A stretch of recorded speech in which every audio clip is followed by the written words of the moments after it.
Gimana?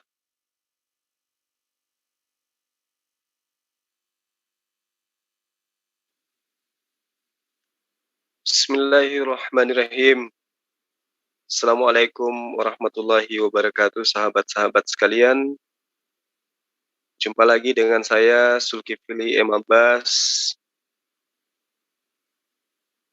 Seperti biasa, pada Ahad malam kita berjumpa dengan materi-materi yang baru yang berkaitan dengan pendalaman materi terhadap kajian-kajian kristolog yang sangat berguna bagi umat muslim, ya, sebagai satu kajian yang menjadi bahan untuk membekali diri, membentengi diri dari gerakan-gerakan misionaris, kristenisasi, sehingga dengan adanya pendalaman materi seperti ini, sahabat-sahabat semua, termasuk saya sendiri, itu bisa memahami bahwa ajaran daripada para nabi sebelum Rasulullah Muhammad SAW itu pun mengajarkan tentang ajaran Islam atau Shalom. Puji syukur kita panjatkan kehadirat Allah Subhanahu wa Ta'ala oleh karena berkat rahmat dan juga hidayahnya, sehingga kita senantiasa masih dalam keadaan istiqomah memegang tali agama Allah. Salawat serta taslim kita kirimkan kepada junjungan kita Rasulullah Muhammad SAW. Tentu sebagai umat adalah merupakan sebuah keutamaan kita untuk memberikan syafaat pujian kepada Rasulullah, kepada beliau yang mulia, agar kiranya di hari kemudian kita bisa mendapatkan syafaat dari beliau. Sahabat-sahabat sekalian, dimanapun sahabat berada, saya mengajak kita semua untuk senantiasa membaca istighfar dalam hati, ya, atas kejadian yang terjadi tadi siang di kota Makassar. Adanya satu tindakan yang menurut saya itu menyalahi, ya, norma-norma agama apapun, karena hal ini adalah tindakan yang terkutuk, yang dilarang oleh semua agama. Mudah-mudahan dengan adanya kejadian ini kita lebih mawas diri, ya, menjaga diri, keluarga, dan lingkungan tempat kita agar dijauhkan dari hal-hal yang tidak bertanggung jawab. Saya pribadi mengutuk keras kejadian ini. Terlaknatlah orang yang melakukan hal-hal seperti ini, karena oleh Allah itu tidak dibenarkan. Ini adalah perbuatan yang sangat keji. Sahabat-sahabat sekalian, tema kita pada malam hari ini adalah Yesus anak Maria itu tidak disalib berdasarkan kritikal terhadap gospel, kitabnya orang-orang Kristen. Jadi sahabat sekalian, kita selaku umat Islam tidak terlepas daripada beberapa konsep di dalam ajaran agama Islam itu sendiri. Di antaranya salah satunya adalah beriman kepada Nabi utusan Allah, yaitu Isa alaihissalam, yang kemudian disebut oleh sahabat-sahabat Kristen dengan sebutan Yesus. Kita umat Islam percaya bahwa Nabi Isa atau Yesus adalah seorang nabi besar yang diutus oleh Allah bagi Bani Israel. Kita selaku umat Islam percaya bahwa Nabi Isa alaihissalam adalah seorang Mesias yang kemudian diterjemahkan dalam bahasa Yunani dengan Kristus. Kita percaya bahwa beliau, Nabi Isa alaihissalam, dilahirkan secara ajaib tanpa campur tangan seorang pria, seperti kebanyakan orang. Kita juga umat Islam percaya bahwa beliau pernah menghidupkan orang yang mati dengan izin Allah. Dan kita selaku umat Islam percaya bahwa beliau dapat menyembuhkan orang yang kerasukan setan, orang yang buta, orang yang lumpuh, dan seterusnya atas izin Allah. Lalu kemudian, kalau demikian adanya, berarti antara umat Islam dan umat Kristen itu sama-sama mencintai Nabi Isa alaihissalam atau Yesus anak Maria.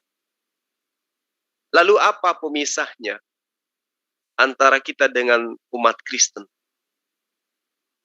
Tidak lain dan tidak bukan adalah orang-orang Kristen bersikeras menuhankan Yesus dan mengajarkan untuk menuhankan Yesus, dan saudara-saudara kita Kristen dengan tegas mengatakan bahwa Yesus itu disalibkan untuk menebus dosa-dosa manusia.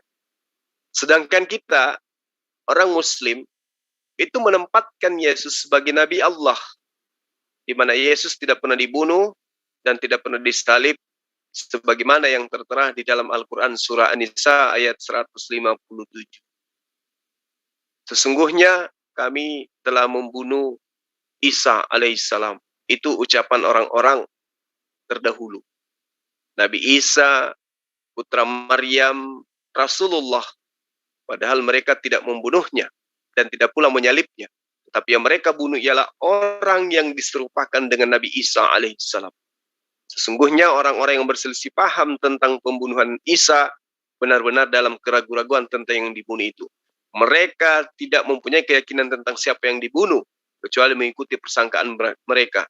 Mereka tidak pula yakin bahwa yang mereka bunuh itu adalah Nabi Isa alaihissalam. Jadi Al-Quran ini, para sahabat sekalian, sangat jelas, sangat gamblang memberikan penjelasan dan penjabaran bagi kita bahwa Yesus itu tidak pernah dibunuh dan tidak pernah disalib.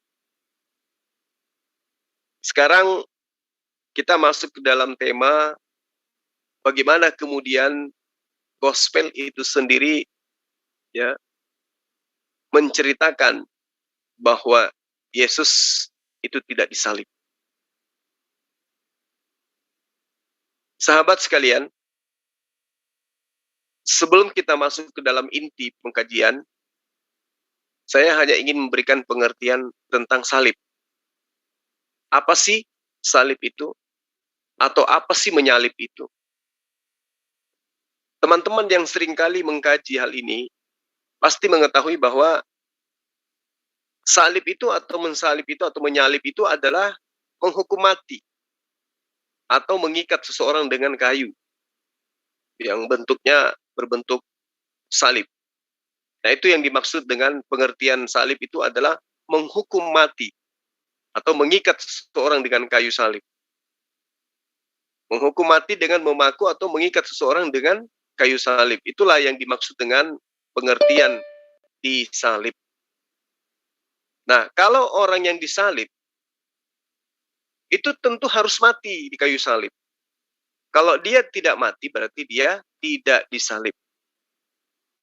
Jadi meskipun dia itu diikat di tiang palang, tapi ternyata dia tidak mati, itu belum dikategorikan disalib. Kenapa? Karena orang tersebut tidak sampai kepada kematian. Sementara salib itu tujuannya adalah eksekusi mati atau menghukum mati. Jadi kalau ada orang digantung di tiang salib, tetapi dia tidak sampai kepada kematian, itu bukan kategori disalib. Nah, lalu kemudian setelah mati, dan di sini kemudian Yesus mengalami, menurut versi teman-teman Kristen, ada yang dikatakan bangkit atau kebangkitan dari kematian. Nah, apa pengertian dari kebangkitan itu sendiri? Kebangkitan itu adalah kembalinya orang yang sudah mati hidup kembali. Ya, jadi kebangkitan ini adalah bangkitnya orang yang sudah mati untuk kembali hidup seperti biasa. Itu yang dimaksud dengan kebangkitan. Kebangkitan berarti perbuatan hidup kembali dari kematian. Ya, tadi salib itu adalah menghukum mati, dengan memaku atau mengikat seseorang dengan kayu salib. Jadi kalau orang itu tidak mati, itu tidak disebut dengan dihukum salib. Nah, kebangkitan adalah perbuatan hidup kembali dari kematian. Nah, Yesus ini baru disebut bangkit kalau dia pernah mengalami mati terlebih dahulu. Jadi kalau Yesus itu tidak pernah mengalami kematian, berarti Yesus tidak pernah mengalami kebangkitan.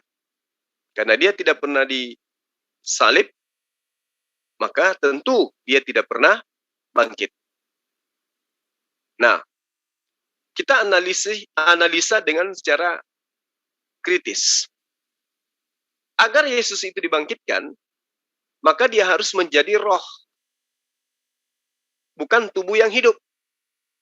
Sebagaimana yang diajarkan oleh Paulus itu sendiri dalam 1 Korintus 15 ayat 44, bahwa tubuh yang dibangkitkan adalah tubuh rohania.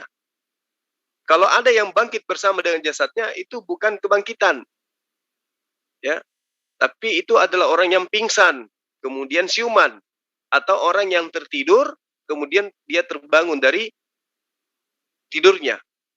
Tapi kalau yang dimaksud dengan kebangkitan itu adalah sesuai dengan 1 Korintus 15 ayat 44, tubuh yang dibangkitkan adalah tubuh rohania. Kalau di dalam Lukas, lain lagi. Di dalam Lukas 20 ayat 36, bahwa tubuh yang dibangkitkan adalah tubuh rohania, sama dengan malaikat. Jadi tolong dicatat ini ya.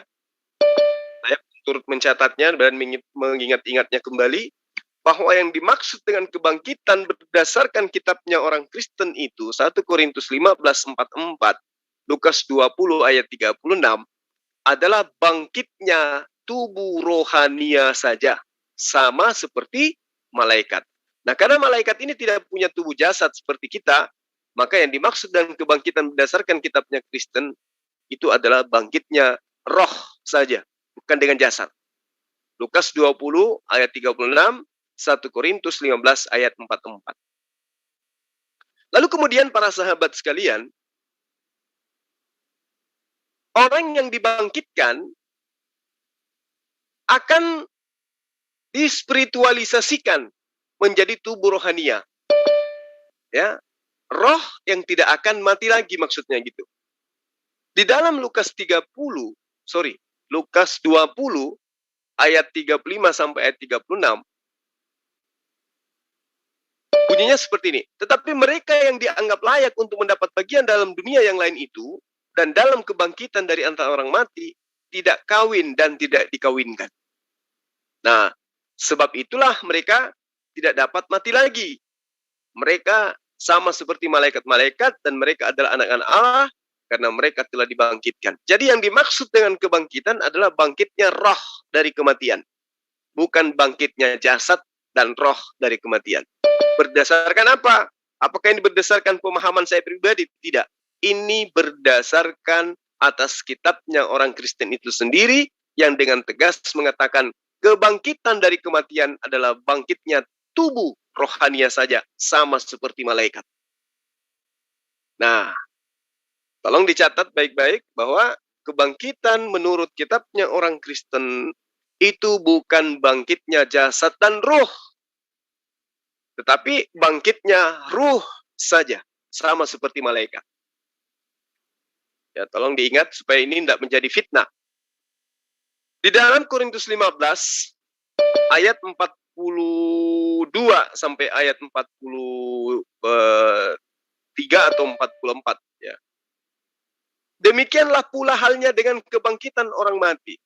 Ditaburkan dalam kebinasaan, dibangkitkan dalam ketidakbinasaan. Ditaburkan dalam kehinaan, dibangkitkan dalam kemuliaan. Ditaburkan dalam kelemahan, dibangkitkan dalam kekuatan. Yang ditaburkan adalah tubuh alamiah, yang dibangkitkan adalah tubuh rohaniah. Jika ada tubuh alamiah, maka ada pula tubuh rohaniah. Lagi-lagi di sini ditegaskan bahwa yang dibangkitkan adalah tubuh rohaniah. Jadi ada sudah beberapa dalil ya yang mengatakan bahwa yang dimaksud dengan kebangkitan menurut kitabnya orang Kristen itu adalah yang bangkit saja adalah roh dari kematian. Itulah yang dimaksud dengan kebangkitan. 15, 1 Korintus 15, 42 sampai ayat 44, Lukas 20 ayat 35 ayat 36, 1 Korintus 15 ayat 44, Lukas 20 ayat 36. Nah, artinya kalau tidak ada kebangkitan, maka tidak ada penyaliban dan tidak ada pula kekristenan. Itu poinnya. Karena Kristen itu bermuara di situ. Nanti dikatakan ada Kristen kalau ada kebangkitan. Kebangkitan itu ada kalau ada kematian di atas tiang salib. Nah, kalau tidak ada kematian di atas tiang salib, berarti tidak ada kebangkitan. Nah, kalaupun ada kebangkitan, maka kebangkitan yang dimaksud adalah bangkitnya tubuh rohania saja. Sama seperti malaikat. Di mana dalilnya dituliskan? Lukas 20 ayat 36, 1 Korintus 15 ayat 44. Jadi yang dikatakan bangkit pada hari ketiga itu bukan bangkit dari roh apa, bukan jasad dan rohnya saja juga, tapi yang bangkit hanya roh saja. Nah, ini yang perlu dipahami supaya kita luruskan pemahaman animisme yang bertebaran di luar sana yang mengatakan ada orang bangkit dari kematian lalu makan ikan goreng. Sementara yang dimaksud dalam kitab mereka, kebangkitan itu sendiri hanyalah bangkitnya tubuh rohania saja, tanpa jasad. Sahabat-sahabat, di dalam Lukas 24 ayat 36, Yesus berkata gini, Shalom alaikum, Islam untuk kalian semua. Damai sejahtera untuk kalian semua. Di ayat 37 para sahabat, murid-murid Yesus mendengarkan berita simpang siur ya tentang desas-desus matinya dia punya guru ditangkap dan disalib beberapa hari yang lalu. Itu terkejut. Ternyata tiba-tiba di tengah-tengah mereka muncul sosok yang bernama yang sama seperti sosok guru mereka yang sudah ditangkap itu, yang sudah disalib. Karena menurut pemahaman mereka, salib itu berarti maut. Salib itu berarti mati. Dan mereka murid-murid ini tidak pernah diajarkan kalau dia akan bangkit pada hari ketiga. Sehingga mereka terkejut ketika melihat Yesus itu tiba-tiba nongol di tengah-tengah mereka. Shalom alaikum. Di ayat 37 di Lukas 24 itu mereka terkejut dan ketakutan. Karena kenapa? Karena menyangka mereka melihat hantu. Bayangkan. Kalau Yesus ini benar mengajarkan kepada murid-muridnya selama dia berdakwah bahwa saya akan bangkit pada hari ketiga, maka pada saat gurunya ditangkap dan dibunuh, mereka semua tidak akan tidak akan melakukan pekerjaan-pekerjaan lain selain daripada menunggu detik demi detik bangkitnya Tuhan mereka dari kematian. Hari pertama belum seberapa tegang. Hari kedua sudah semakin itu di hari ketiga mereka menantikan kebenaran ajaran Tuhan dia, atau kalau memang dia Tuhan, artinya murid-murid Yesus yang adalah asli ini akan menunggu detik-detik bangkitnya sang guru Yesus dari kematian. Tapi apa yang terjadi para sahabat-sahabat sekalian?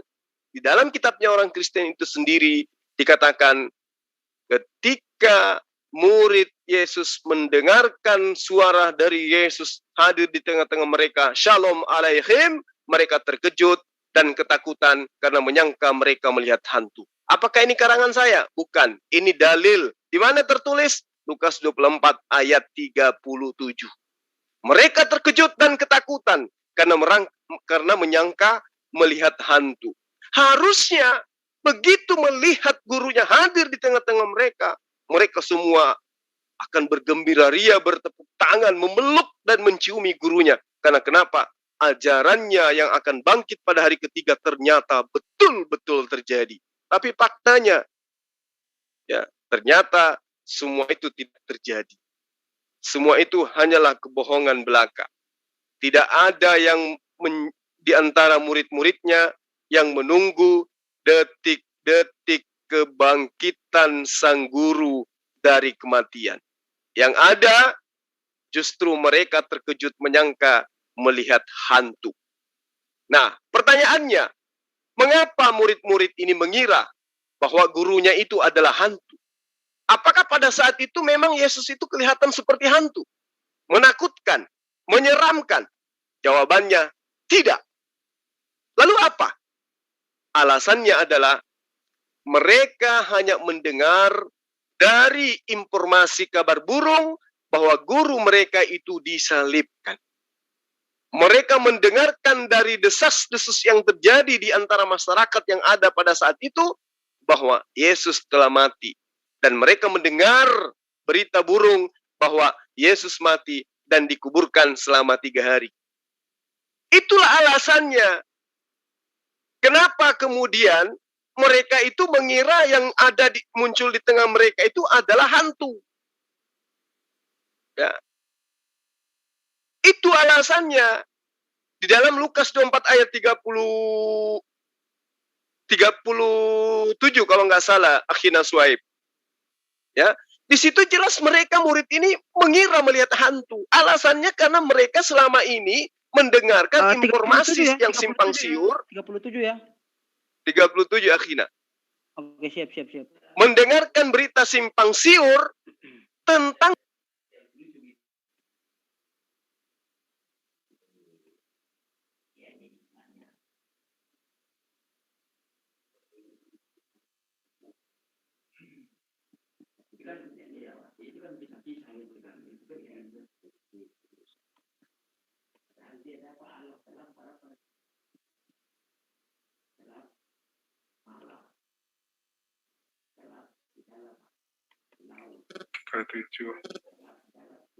Ada yang mute ini. Gimana nih? Kok udah berhenti suaranya? 37 itu Yesus memberi pada ayat Lukas pasal 24 ayat ke-37 itu Yesus pada saat bangkit menyatakan bentar ya, saya lihat teksnya. Mana ya? Nah, ini nih. Coba dilihat di 37 ada nggak? Ya, ada nih. Shalom lakim ini. Shalom lakim. Memberi salam seperti shalom alaikum. Shalom lakim. Di ayat 37 coba dibacakan Akhina. Oke, sip.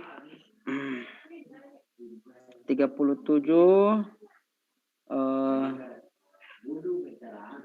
Semoga saya tidak keliru. Ya, siap. Ya. Mereka terkejut dan takut dan menyangka bahwa mereka melihat hantu.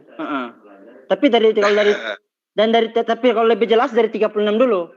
Dan sementara mereka bercakap-cakap tentang hal-hal itu, Yesus tiba-tiba berdiri di tengah-tengah mereka dan berkata kepada mereka, "Damai sejahtera bagi kamu." Dan bahasa Ibrani-nya adalah Shalom lachem. Salam lachem. Seperti shalom alaikum. Nah, mereka terkejut dan takut dan menyangka bahwa mereka melihat hantu. Gitu. Iya. Jadi benar apa yang dibacakan oleh Akhina Suhaib bahwa di ayat 37 itu orang-orang yang disebut sebagai murid Yesus itu melihat sosok yang kemudian membuat mereka takut. Karena mereka menyangka melihat hantu. Nah, seperti secara analisa sederhana gini. Saya adalah seorang guru yang diikuti oleh orang-orang setia kepada saya. Setiap hari saya mengajarkan kepada mereka. Kedatangan saya adalah sebagai sosok Mesias atau orang yang diurapi untuk menyelamatkan manusia dari dosa waris dengan cara dibunuh. Lalu kemudian dikubur, pada hari ketiga saya akan bangkit. Pasti orang-orang yang mengikut kepada saya siang dan malam akan menyimpan di dalam memori dia bahwa saya pernah mengatakan hal itu. Nah, pada saat saya betul-betul pernah mengajarkan hal itu, mengatakan kepada mereka sampai mereka rela meninggalkan keluarga mereka siang malam bersembunyi dari kejaran tentara Romawi bersama dengan saya. Mereka akan menunggu pada saat saya ditangkap, pada saat saya disalib, dibunuh, kemudian saya dikuburkan. Pasti orang-orang ini akan menunggu detik-detik kebangkitan saya dari kematian. Tapi apa yang terjadi terhadap sosok guru yang telah memperlihatkan mujizat yang begitu banyak, membangkitkan orang mati, membuat orang lumpuh berjalan, orang buta melihat. Ternyata tidak berbekas sama sekali. Pembuktiannya sangat jelas. Muridnya justru mengira melihat hantu. Berarti ajaran bahwa dia akan bangkit dari kematian itu nggak ada, gitu loh. Adanya muncul belakangan. Alasannya kenapa murid-murid ini mengira melihat hantu, karena mereka hanya mendengarkan informasi kabar burung dari orang lain bahwa gurunya ditangkap, gurunya disalib, gurunya dibunuh, dan gurunya kemudian bangkit. Ternyata pada saat ya mereka melihat Yesus ini, justru mereka menyangka bahwa yang dia lihat itu adalah hantu. Nah, itulah alasannya. Kenapa kemudian murid-murid ini mengira melihat Yesus itu adalah hantu? Jelas jawabannya, karena mereka tidak berada pada saat peristiwa penyaliban itu terjadi. Zulkifli tahu dari mana kalau murid-murid ini tidak ada pada saat peristiwa penyaliban? Baca Markus 14 ayat 50. Apa bunyi dalil itu? Semua murid-murid Yesus lari meninggalkan Yesus. Markus 14 ayat 50. Udah saya baca itu kemarin. Ya. Jadi wajar. Ternyata murid-murid ini tidak mengetahui tentang perihal penyaliban, penangkapan, pembunuhan, pemakaman, kebangkitan, dan seterusnya. Semua pengikutnya lari meninggalkan Yesus. Markus 14 ayat 50. Maka wajar ketika murid-murid ini hanya mendengar desas-desus berita burung. Bahwa gurunya seperti ini. Ternyata tiba-tiba muncul di tengah mereka. Lalu mereka terkejut. Dan merasa bahwa yang dia lihat itu adalah hantu. Semua murid meninggalkan Yesus dan melarikan diri pada saat penangkapan. Pada saat ditangkap, dikejar oleh tentara Romawi. Di saat yang paling krusial itu, di saat justru Yesus membutuhkan pertolongan mereka, menurut Markus, kabur semuanya. Semua pergi meninggalkannya. Hanya desas-desus yang mereka dengar. Karena itulah mereka berpikir dan mengira bahwa Yesus yang muncul di tengah-tengah mereka itu adalah hantu. Seperti yang saya bacakan, yang dibacakan oleh Akhina Suhaib di dalam Lukas 24 ayat 37 ini. Ternyata memang di dalam Markus 14:50, sang murid lari meninggalkan Yesus. Lalu sahabat-sahabat sekalian, apa yang menjadi respon kemudian yang diperlihatkan Yesus ketika murid-muridnya itu mengira sang guru ini adalah hantu? Di dalam Lukas 24 ayat 30, ayat 40, di ayat selanjutnya yang tadi, Yesus mengatakan untuk menegaskan dirinya bukan hantu. Lihatlah tanganku, lihatlah kakiku, aku sendirilah ini. Rabalah aku, lihatlah aku. Karena hantu tidak memiliki daging dan tulang. Ya, itu perkataan Yesus. Ya, dan di situ diterangkan sambil berkata, Yesus membentangkan tangan dan kakinya. Lihatlah tanganku. Lihatlah kakiku, aku sendirilah ini. Ada apa dengan kalian? Nah, coba. Justru Yesus juga terheran terhadap murid-muridnya. Muridnya ketakutan, dia terheran. Maka dia menerangkan, ada apa kalian ini? Inilah aku. Lihat tanganku, lihat kakiku. Aku sendirilah ini. Aku bukan hantu. Aku gurumu. Inilah aku. Mengapa kalian ketakutan? Peganglah dan lihatlah, ini tanganku, ini kakiku. Karena roh tidak memiliki daging dan tulang. Nah, apakah Yesus ingin membuktikan bahwa ia telah bangkit? Apakah Yesus itu adalah roh?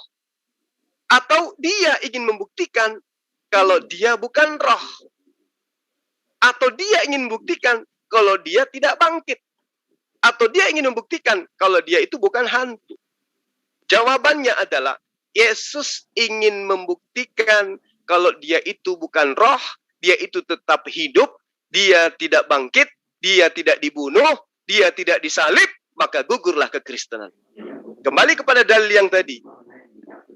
Penyaliban, kebangkitan adalah bangkitnya ruh tanpa jasad.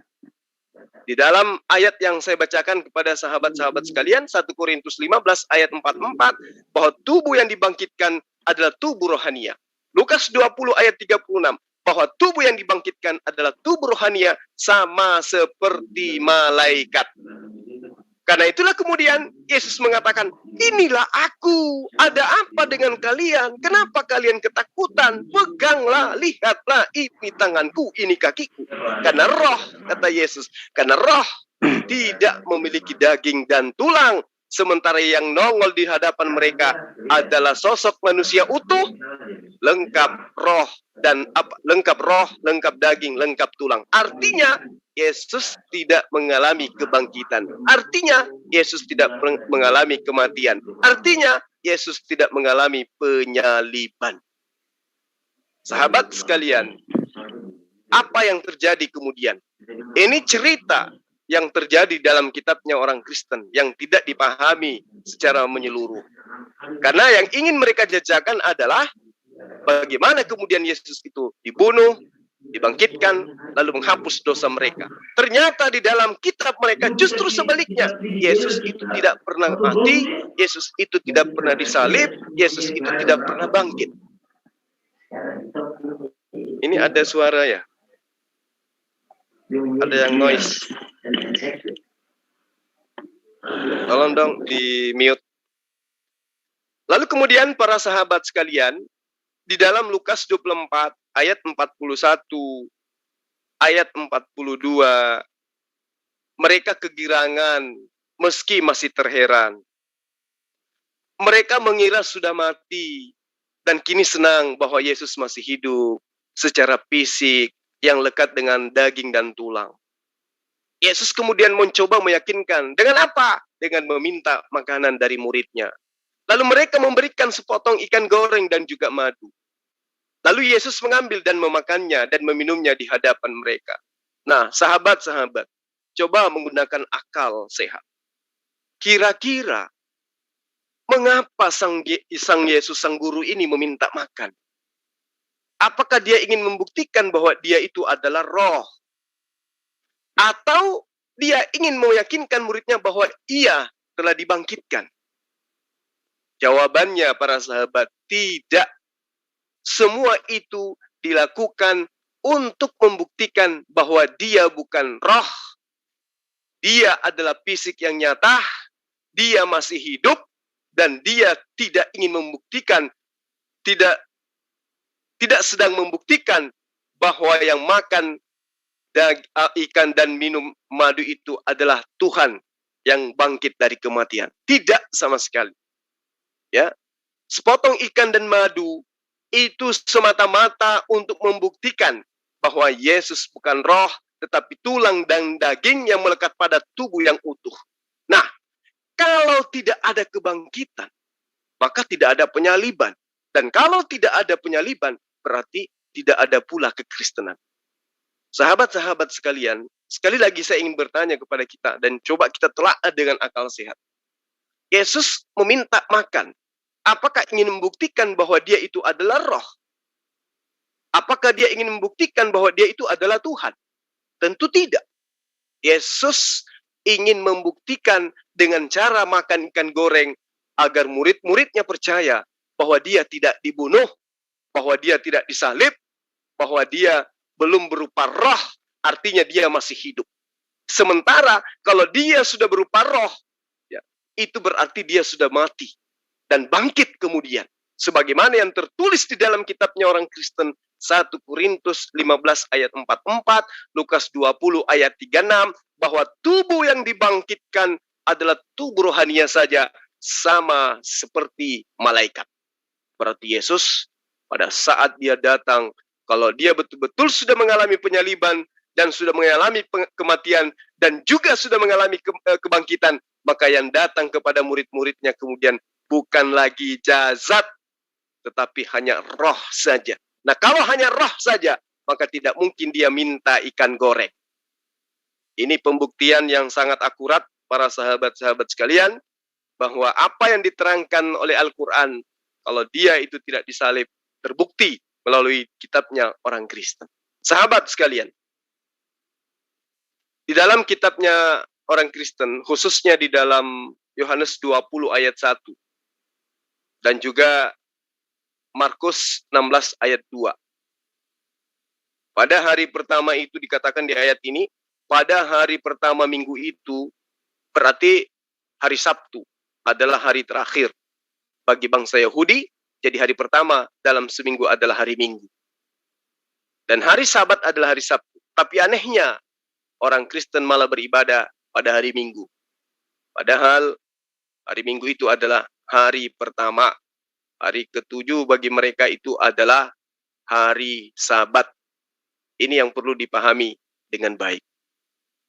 Jadi sahabat-sahabat sekalian, Maria Magdalena sang istri itu pergi ke ke tempat pemakaman daripada suaminya, Yesus Kristus itu sendiri. Pada hari ketiga, setelah Yesus yang katanya disalib dan dianggap mati, mengapa dia ke sana?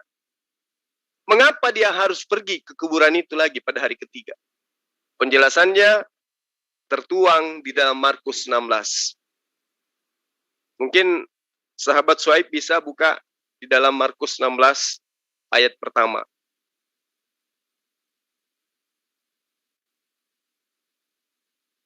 Ya, di situ sangat jelas dikatakan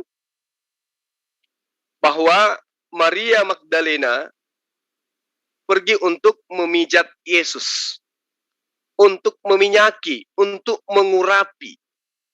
Nah, kata pengurapan itu semua kita tahu ya. Kristolog pasti tahu. Pengurapan itu berasal dari bahasa Ibrani, masaha. Berarti untuk memijat atau mengusap ya. Atau mengurut, ya istilahnya di situ, mengurut, mengusap atau memijat. Itulah makna daripada kata masaha yang berasal dari bahasa Ibrani. Dan kata Ibrani ini dapat kita artikan dalam kata bahasa kita, yaitu bahasa Arab, itu masih atau mesiah, yang berarti yang diurapi, yang diterjemahkan dalam bahasa Yunani menjadi Kristus. Ya, yang dari sana kemudian mendapatkan kata Kristus oleh orang Kristen dengan menamainya Yesus Kristus yang diurapi. Nah, sekarang coba kita bertanya, lalu kita mencoba untuk menjawab dalam diri kita masing-masing. Maria datang ke pemakaman membawa rempah-rempah, membawa minyak khusus untuk mengurapi Yesus. Artinya, satu, kalau dia hanya sebatas pengikut biasa, kenapa Maria yang bukan muhrimnya yang harus ke makam orang yang sudah mati 3 hari? Satu. Kedua, kalau itu benar adanya, bahwa dia datang ke makam pada hari ketiga, apakah tradisi orang Yahudi pada masa itu dan sampai hari ini, bahwa mayat itu boleh dipijat, boleh diminyaki, boleh diurapi pada hari ketiga? Apakah kita pernah mendengarkan ini? Bahwa orang Yahudi itu meminyaki mayat keluarga atau muhrimnya pada hari ketiga ketika dia setelah mati? Tentu jawabannya tidak.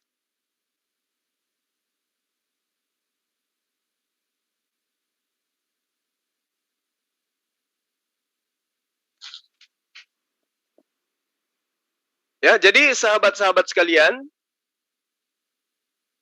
Maria Magdalena ini ke pemakaman pada hari ketiga untuk menemui mayat dengan membawa minyak, dengan membawa rempah-rempah untuk meminyaki mayat. Kalau memang yang di kuburan itu adalah mayat. Tapi ternyata apakah itu adalah tradisi Yahudi? Meminyaki, memijat orang mati pada hari ketiga? Tentu jawabannya bukan. Yahudi manapun akan mengatakan tidak, itu bukan tradisi kami. Ya. Lalu mengapa Maria ini pergi ke kuburan untuk meminyaki Yesus pada hari ketiga? Alasannya adalah, ini yang disembunyikan oleh gereja, alasannya adalah karena Maria satu-satunya selain Yusuf dan juga Nikodemus, ya, yang memberikan upacara penguburan bagi Yesus. Jadi ada 3 yang melakukan pemakaman bagi mayat, bagi jasad Yesus. Yang pertama Maria, Yusuf dari Matea, kemudian Nikodemus. Nah, ini orang tiga ini yang mengubur Yesus. Dan saat jenazah Yesus yang katanya diturunkan dari tiang salib, itu Maria masih melihat adanya tanda-tanda kehidupan di tubuh Yesus. Tetapi secara alami, dia tidak akan menyatakan bahwa orang ini masih hidup. Dia tidak berteriak atau memberikan respon kepada orang banyak di situ. Karena di situ masih ada tentara-tentara Romawi. Tapi tanda-tanda akan kehidupan masih ada pada jasadnya Yesus, itu mereka tahu. Tapi dia tidak memberitahukan kepada orang lain.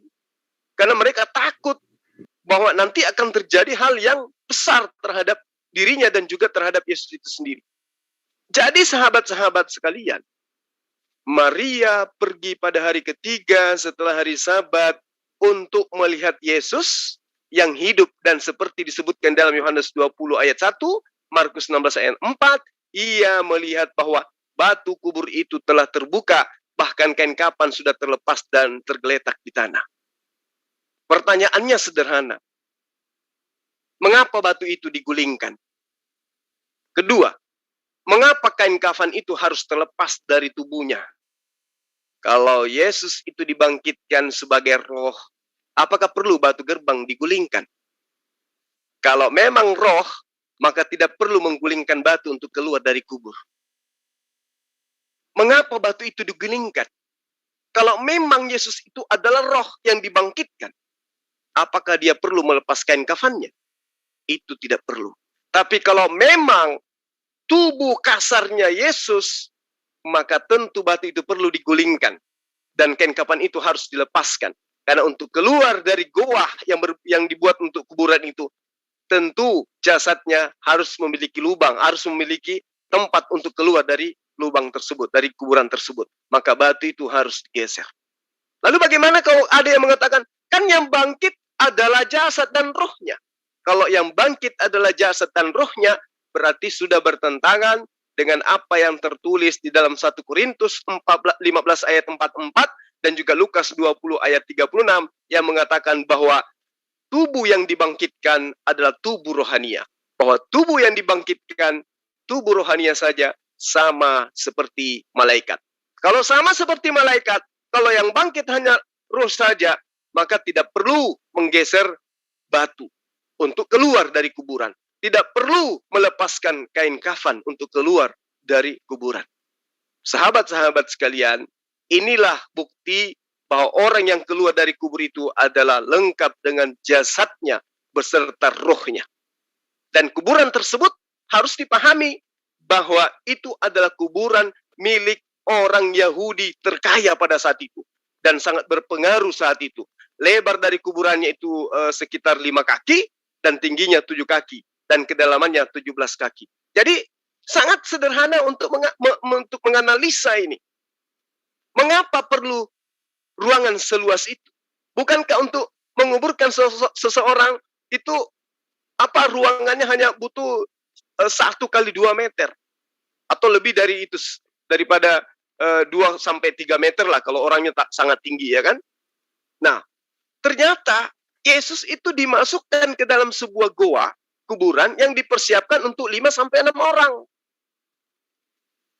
Jadi sebenarnya ada gerakan, ada misi penyelamatan yang dilakukan oleh Yusuf dan Nikodemus dan juga Maria dengan meminjam pemakaman orang Yahudi terkaya pada saat itu untuk memasukkan jasad Yesus ke dalam kuburan yang begitu luas yang diperuntukkan untuk 5 sampai 6 orang. Agar kenapa? Agar jasadnya Yesus itu bisa bernapas dengan lega. Itu makanya. Kenapa ini saya jadikan sebagai analisa? Karena memang yang menurunkan jasadnya Yesus dari salib itu Maria. Dia yang tahu orang ini hidup atau tidak. Karena yang menurunkan itu adalah Yusuf, Nikodemus. Mereka lah yang tahu kondisi yang sebenarnya tentang Yesus. Pertanyaannya, orang yang disalib itu kudu wajib kakinya dipatahkan. Apakah kedua kaki Yesus dipatahkan pada saat itu? Tidak. Tidak dipatahkan kedua kakinya Yesus. Sementara semua orang yang disalib menurut sejarah, orang yang disalib pada masa itu harus kakinya dipatahkan. Dan itu tidak dialami oleh Yesus. Lalu kemudian para sahabat sekalian, ya, lebih jauh kita melihat di dalam Yohanes 20 ayat 15, Yesus melihat Maria dari atas bumi, bukan dari surga, ya. Seperti yang dialami dikatakan oleh teman-teman Kristen, Yesus itu di surga. Bukan. Yesus itu melihat dari atas bumi, di mana Maria sedang menangis, lalu kemudian Yesus menghampirinya dan bertanya, "Ibu, mengapa menangis? Ibu mencari siapa?" Nah, Maria sadar pada saat itu. Maria menyangka orang itu adalah tukang kebun. Lalu Maria bertanya, "Pak, kalau Bapak yang memindahkan mayat Tuhan Yesus dari sini, tolong katakan kepada saya di mana Bapak menaruh mayatnya Tuhan Yesus, supaya saya dapat mengambilnya." Muncul lagi pertanyaan, mengapa Maria mengira bahwa Yesus itu adalah tukang kebun? Apakah tubuh yang dibangkitkan seperti tukang kebun? Jawabannya tidak. Jadi mengapa dia mengira Yesus itu sebagai tukang kebun? Jawabannya karena Yesus menyamar sebagai tukang kebun. Nah, sekarang mengapa tubuh roh itu harus menyamar sebagai tukang kebun? Mengapa Yesus menyamar sebagai tukang kebun? Karena dia takut pada orang Yahudi. Ya. Lantas apakah kemudian roh itu harus takut? Tentu tidak. Di dalam Ibrani 9 ayat 7, manusia mati hanya sekali. Jadi kenapa lagi kalau memang Yesus itu mengalami kematian, para sahabat-sahabat sekalian, maka Yesus yang sudah bangkit itu tidak perlu takut, tidak perlu menyamar menjadi tukang kebun. Tetap aja dia mengatakan, "Akulah Yesus yang kalian sudah bunuh." Karena tidak mungkin lagi mati dua kali. Karena Ibrani 9 ayat 7, manusia mati hanya sekali. Jadi meski disalib ulang, dipenggal dia, dibunuh, dicabik-cabik, dicincang tubuhnya, tidak akan pernah mengalami kematian lagi. Tapi kenapa Yesus ketakutan? Jawabannya karena memang Yesus belum mati. Tidak, bukan dia yang disalib. Bukan dia yang disalib. Ya. Nah, di dalam Lukas 20 ayat 36, orang yang tidak bisa mati, orang itu tidak bisa mati dua kali. Jadi ia tidak perlu takut pada siapapun. Ini yang tertera di dalam Lukas 20 ayat 36. Orang tidak perlu mati dua kali. Ya, orang tidak bisa mati dua kali. Orang tidak akan mati dua kali. Jadi dia tidak perlu takut pada siapapun. Lalu mengapa Yesus itu menyamar? Kenapa dia harus menjadi orang seakan-akan dia adalah tukang kebun? Mengapa ia harus bersembunyi? Mengapa ia harus lari dari orang-orang Yahudi? Mengapa? Ini membuktikan bahwa tubuh itu bukan spiritual, tetapi masih hidup. Makanya Yesus mengatakan di dalam Yohanes 20 ayat 15 sampai ayat 17, dan Yesus berkata pada Maria, "Jangan pegang aku." Mengapa? Mengapa jangan pegang aku? Apa alasannya?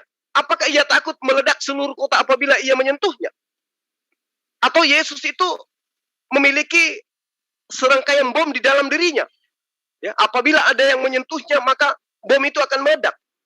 Tentu bukan. Tapi mengapa kemudian Yesus mengatakan, "Jangan pegang aku"? Alasannya, karena Yesus itu tubuh nyata yang bisa merasakan sakit. Nah, di ayat 17-nya dikatakan, "Karena aku belum naik kepada Bapa." Ini artinya apa? Artinya Yesus belum mati.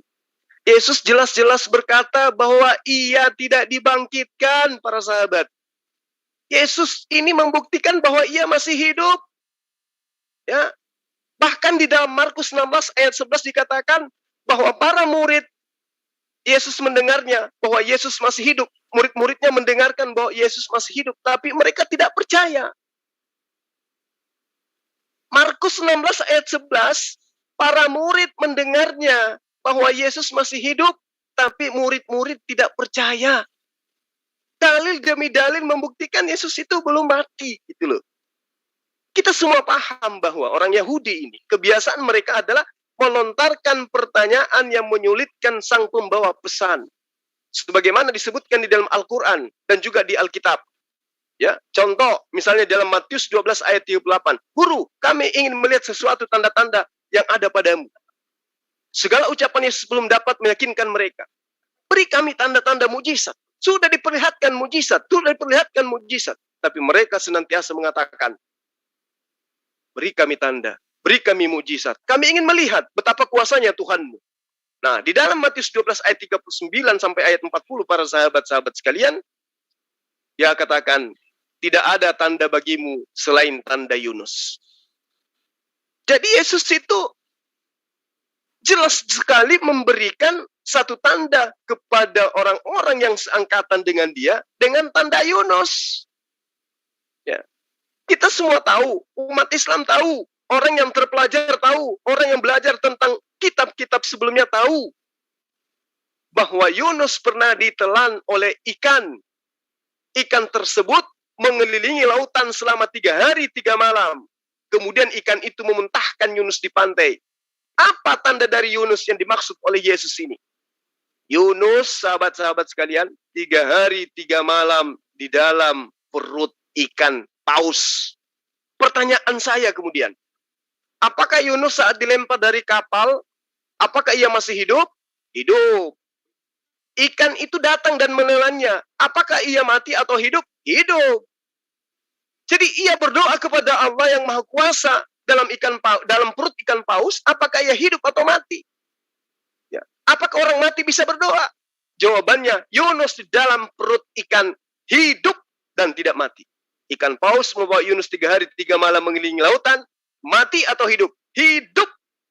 Ketika paus memuntahkan Yunus di pantai, apakah Yunus mati atau hidup? Hidup. Jadi jawabannya, tanda Yunus 3 hari 3 malam dalam keadaan di dalam perut ikan, dalam keadaan kondisi hidup. Nah, itulah tanda Yunus yang dibicarakan oleh Yesus. Bagaimana dengan Yesus yang ada di dalam kuburan orang Yahudi kaya pada saat itu? Apakah juga dia hidup? Hidup. Pembuktian dalil demi dalil yang kita kupas barusan membuktikan bahwa dia tidak mati. Yesus mengatakan, tidak ada tanda bagi kalian kecuali tanda Yunus. Dan supaya nubuatan ini terpenuhi, Yesus harus hidup sebagaimana tulisan yang ada menerangkan bahwa itu adalah tanda Yunus. Kalau Yesus tidak mati, berarti dia tidak disalib, para sahabat. Kalau Yesus tidak disalib, berarti tidak ada kebangkitan. Kalau tidak ada kebangkitan, berarti bubarlah Kristen. Jadi Yesus itu tidak disalib. Dan Yesus tidak dibangkitkan. Karena Yesus hidup pada waktu itu. Kalau dia hidup, berarti tidak ada penyaliban.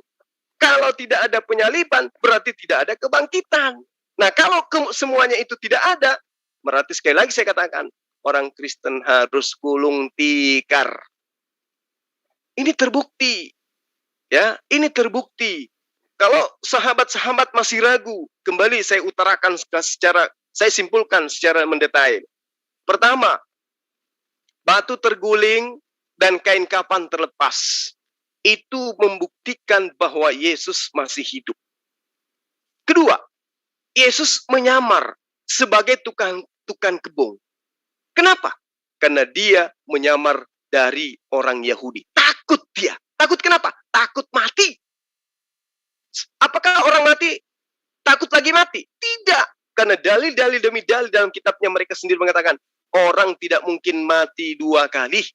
Maka tidak perlu takut akan kematian kalau sudah mati 1 kali.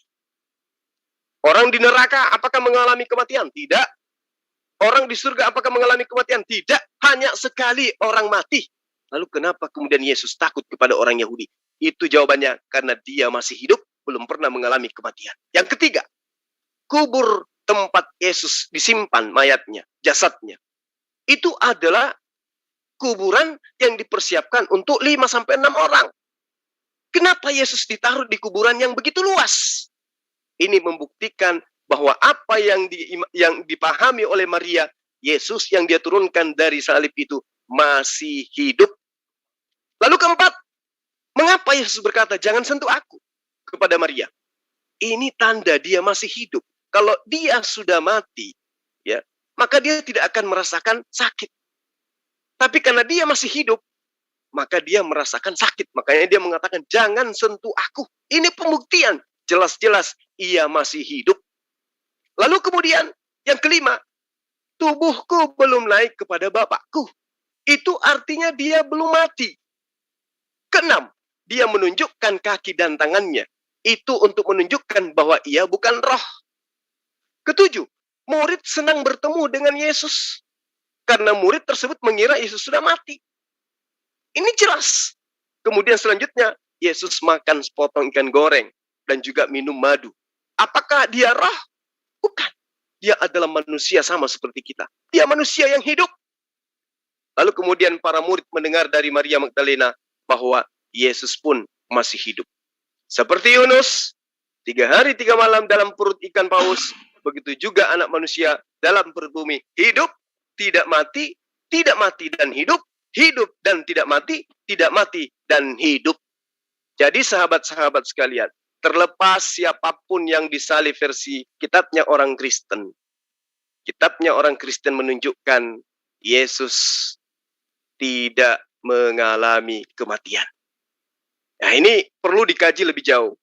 Bahwa ternyata apa yang diterangkan oleh Al-Quran, bahwa tuduhan akan Nabi Isa itu mereka bunuh, itu sudah ditepis dengan dalil kitabnya sendiri. Jangankan Nabi Isa alaihissalam, bahkan di kitabnya orang yang diserupakan dengan Nabi Isa pun ternyata masih nyata hidup.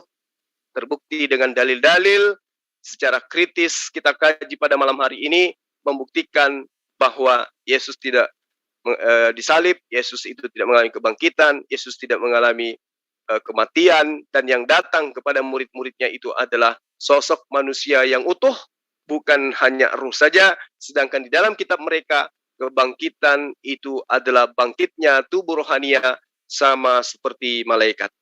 Saya kira demikian para sahabat-sahabat sekalian, materi kita pada malam hari ini, di mana materi ini adalah materi pembekalan agar kita semua bisa memahami bahwa kebangkitan yang dijajakan oleh Paulus itu adalah ajaran yang sama seperti dialami oleh Plato, yang dialami oleh Horus, yang dialami oleh Krishna, yang dialami oleh Atis, yang dialami oleh ajaran-ajaran pagan animisme yang mengatakan Tuhan datang dalam rupa makhluk, kemudian dibunuh, bangkit pada hari ketiga untuk menebus dosa manusia.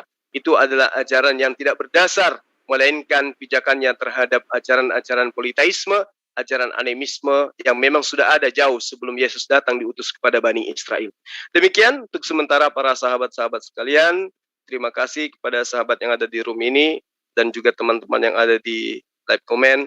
Mudah-mudahan materi kita bisa dijadikan sebagai pembelajaran bagi kita. Sekali lagi, hal-hal yang keliru yang jika ada dalam penyampaian saya itu berasal dari saya. Jika kebenarannya itu adalah sebuah hal yang mutlak absolut, itu tentu datangnya dari Allah.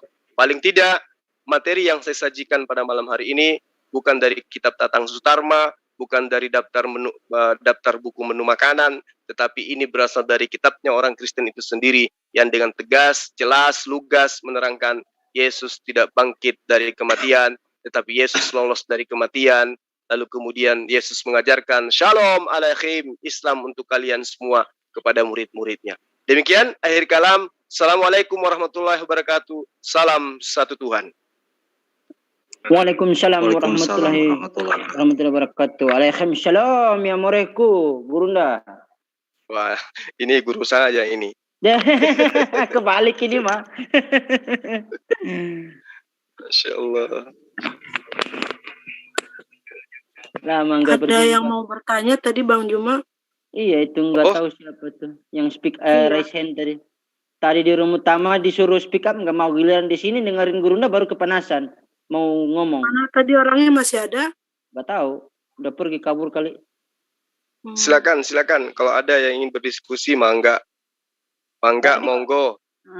Tadi ada sih tapi udah kabur, jadi nggak tahu. Mungkin ada Bapak Mario sih. Pemario.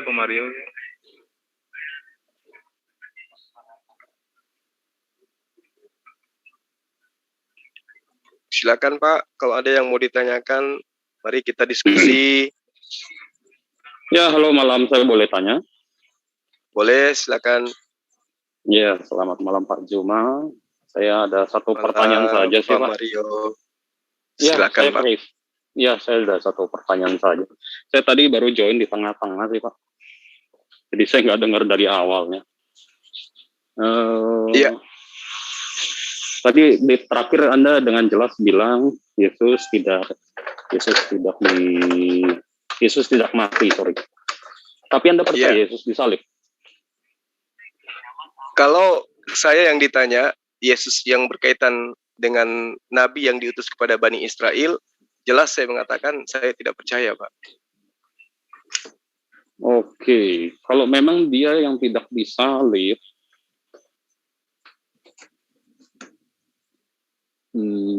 oke, baik. Berarti menurut Anda itu dia memang tidak disalib ya? Siap. Oke, itu dulu Pak. Nanti baru saya tanya lagi ya. Baik. Saya. Assalamualaikum, Gurunda, boleh bertanya mungkin saya? Atau boleh, silakan. Nanti kasih sepeda. Tadi yang disampaikan Gurunda Juma bahwa Yesus itu bangkit berupa daging dan roh, itu tidak sesuai dengan ayat yang tadi disampaikan ya. Saya lupa tadi Lukas atau apa ya.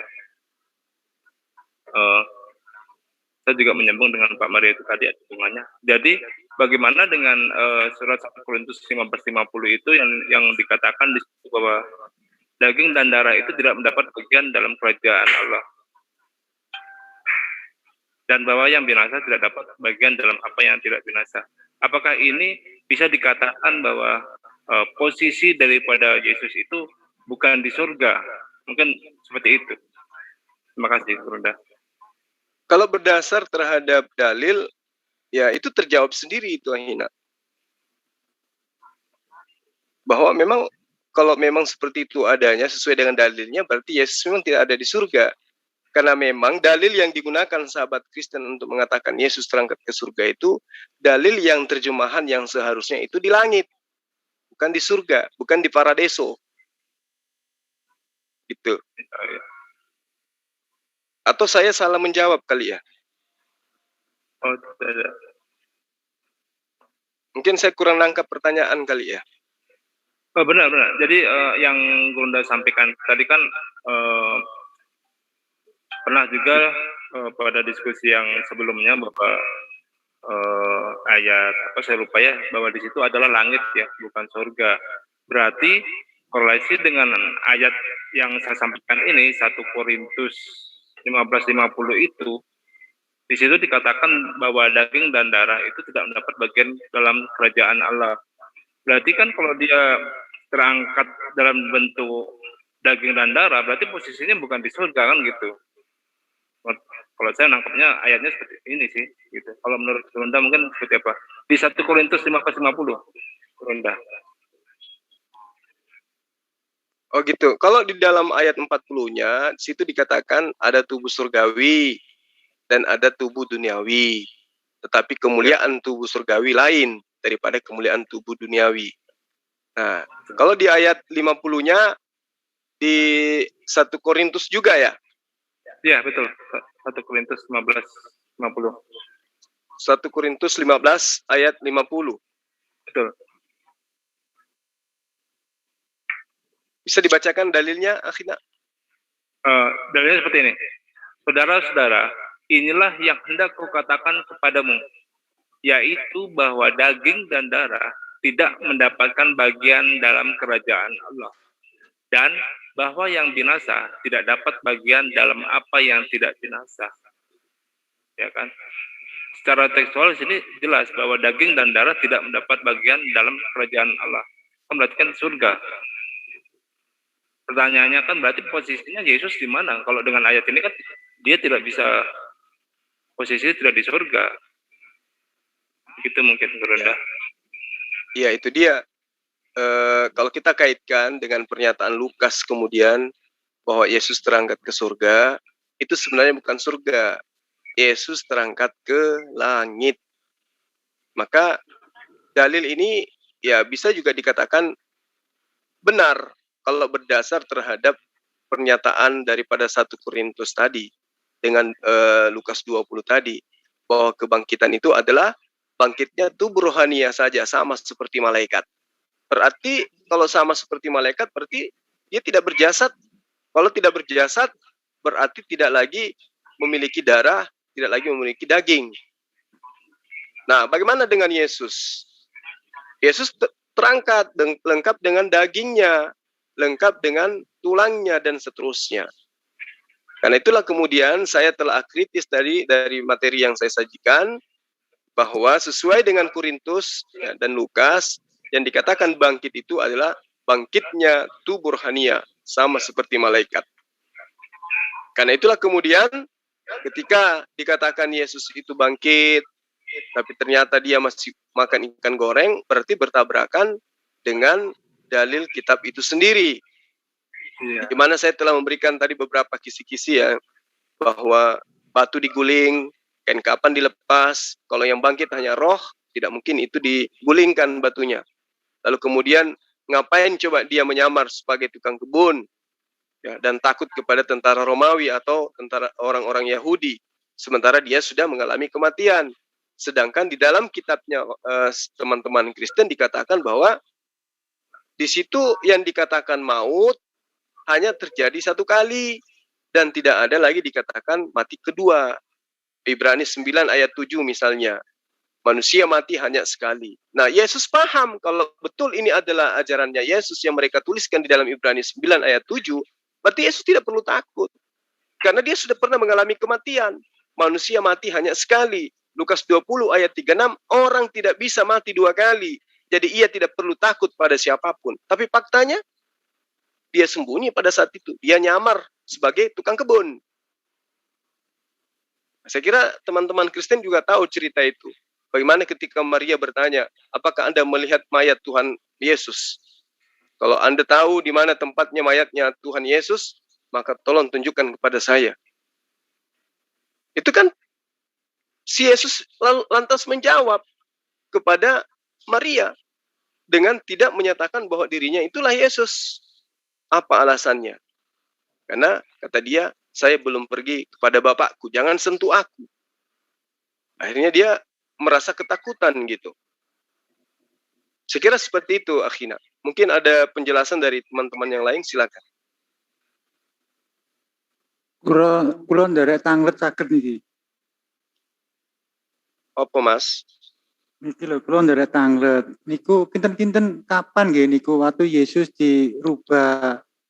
Napa niku praupane niku waktu Yesus ditangkap kali tentara Romawi nopo waktu Yesus enake dhewe. Sampeyan ngomong bahasa Inggris aku nggak ngerti ya. Lah nggih niku pripun kula nggih mboten saged lho anu Kang Mas. Pripun niki? Aduh, saya belum belum ngerti bahasa asing. Waktu Yesus itu di Islam kan dirubah wajahnya. Itu kira-kira setelah atau sebelum disalib itu, Mas Zuma? Kira-kira itu? Gimana? Waktu Yesus itu kan dirubah wajahnya lah. Itu waktu disalib, sebelum disalib atau sesudah disalib? Monggo. Kalau pernyataan Yesus mampu merubah wajah, ya, itu jelas memang ada di dalam kitabnya teman-teman Kristen. Tapi masalahnya, apakah dia merubah wajah sebelum atau sesudah penyaliban? Ya itu tidak dijelaskan, baik dalam Al-Quran maupun di dalam kitabnya sahabat Kristen. Cuman ada yang menarik sesuai dengan pertanyaan Abang nih. Ketika kemudian Yudas ya, datang bersama-sama dengan tentara-tentara Romawi, lalu kemudian Yesus Kristus, sosok yang konon ceritanya Yesus itu bertanya kepada Yudas dan tentara-tentara Romawi pada saat itu. Apa kata Yesus? Siapa yang kalian cari? Yudas kemudian menjawab bersama dengan tentara Romawi pada masa itu, saya mencari Yesus Kristus dari Nazaret. Apa kata Yesus? Akulah dia. Kan lucu gitu loh. Kan sudah hampir berapa tahun bersama-sama dengan Yesus. Ditanya, siapa yang kamu cari? Aku mencari Yesus Kristus dari Nazaret. Harusnya kalau yang ditemui mereka itu adalah Yesus Kristus, maka dia menjawab, kamu yang aku cari.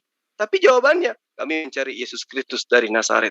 Lalu Yesus mengatakan, akulah dia. Apa yang terjadi terhadap Yudas dan tentara Romawi pada saat itu? Mereka mundur. Kaget dan mundur dan terjatuh si Yudas ini. Nah, itulah bukti bahwa Yesus yang biasa dia lihat itu tidak sama seperti orang yang mengaku Yesus ini. Seperti itu, Bang Zul. Nggih, matur suwun, monggo disekecaken linggahe nggih. Matur suwun. Mau nanya nih, Bang Juma. Alon. Halo, Assalamualaikum Bang Juma, mau nanya. Waalaikumsalam warahmatullahi wabarakatuh. Katanya Yesus atau Nabi Isa itu diserupakan ya, dia bukan disalib tapi diserupakan, yang disalib itu adalah Yudas, betul ya Bang Juma? Iya. Kalau di dalam Al-Quran tidak dijelaskan Yudas atau Yesus Barabas atau siapapun itu. Oh iya. Terus yang mau ditanyakan siapa? Gimana dia? Orangnya itu bukannya Yudas tapi masih tanda tanya gitu ya?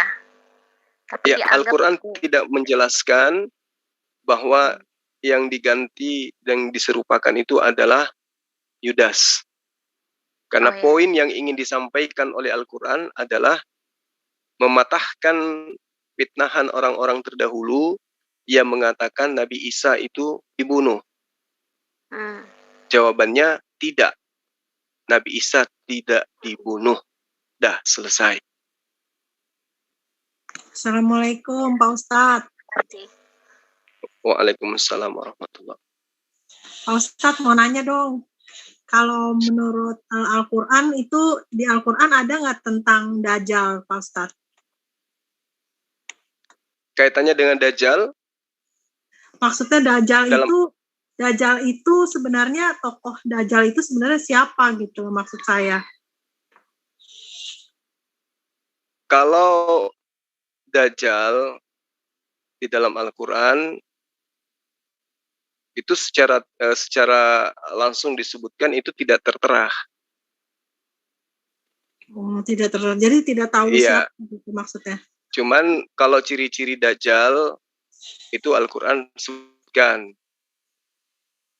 Sebutkan di dalam Al-Quran ciri-ciri Dajjal itu. Tapi dia tidak menyatakan bahwa si Dajjal itu adalah si Fulan.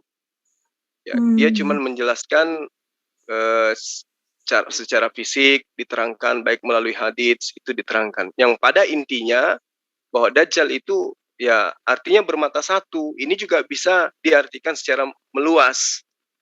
Bermata satu itu artinya dia hanya cinta kepada dunia, dia melihat dunia tapi dia tidak melihat kehidupan akhirat.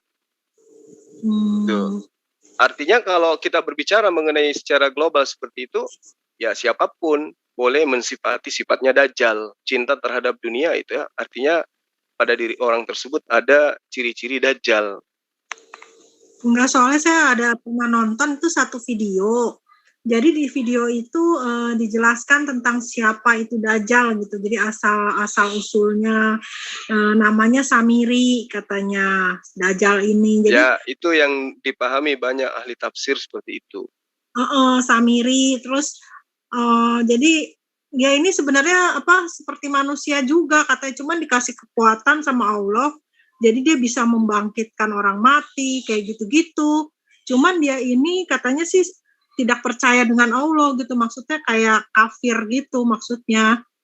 Ya begitu. Nanti saya ada sih tuh videonya, masih saya simpen kayak cerita panjang gitu jadinya Pak Ustadz. Di situ diceritakan asal-usulnya Dajjal gitu kan, dari Samiri, terus dari dia kecil sampai dia gede, sampai dia akhirnya dikatakan disebut Dajjal, itu artinya pendusta kan, karena dia tidak mau mengakui Allah gitu loh. Iya, kalau saya pribadi mengartikan Dajjal itu, memang ada beberapa hadits yang menerangkan secara fisik, dia adalah seorang pemuda yang keriting rambutnya, lalu kemudian hilang cahaya matanya. Itu memang ada hadits seperti itu. Tapi manusia ini kalau menurut saya, manusia ini kan ada dua mata. Ya kan? Iya. Mata hati dan juga mata panca indera yang kita gunakan ini, yang ada di wajah kita. Nah, pengikut-pengikut Dajjal itu adalah mereka yang mata hatinya tidak berfungsi. Artinya yang berfungsi hanya mata yang ada di atas wajah. Sehingga mencari Tuhan harus berdasarkan dengan penglihatan. Karena mata hatinya tidak berfungsi.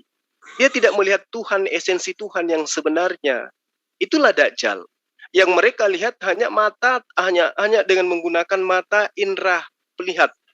Bahwa yang dikatakan Tuhan yang pernah nuzul menjadi makhluk.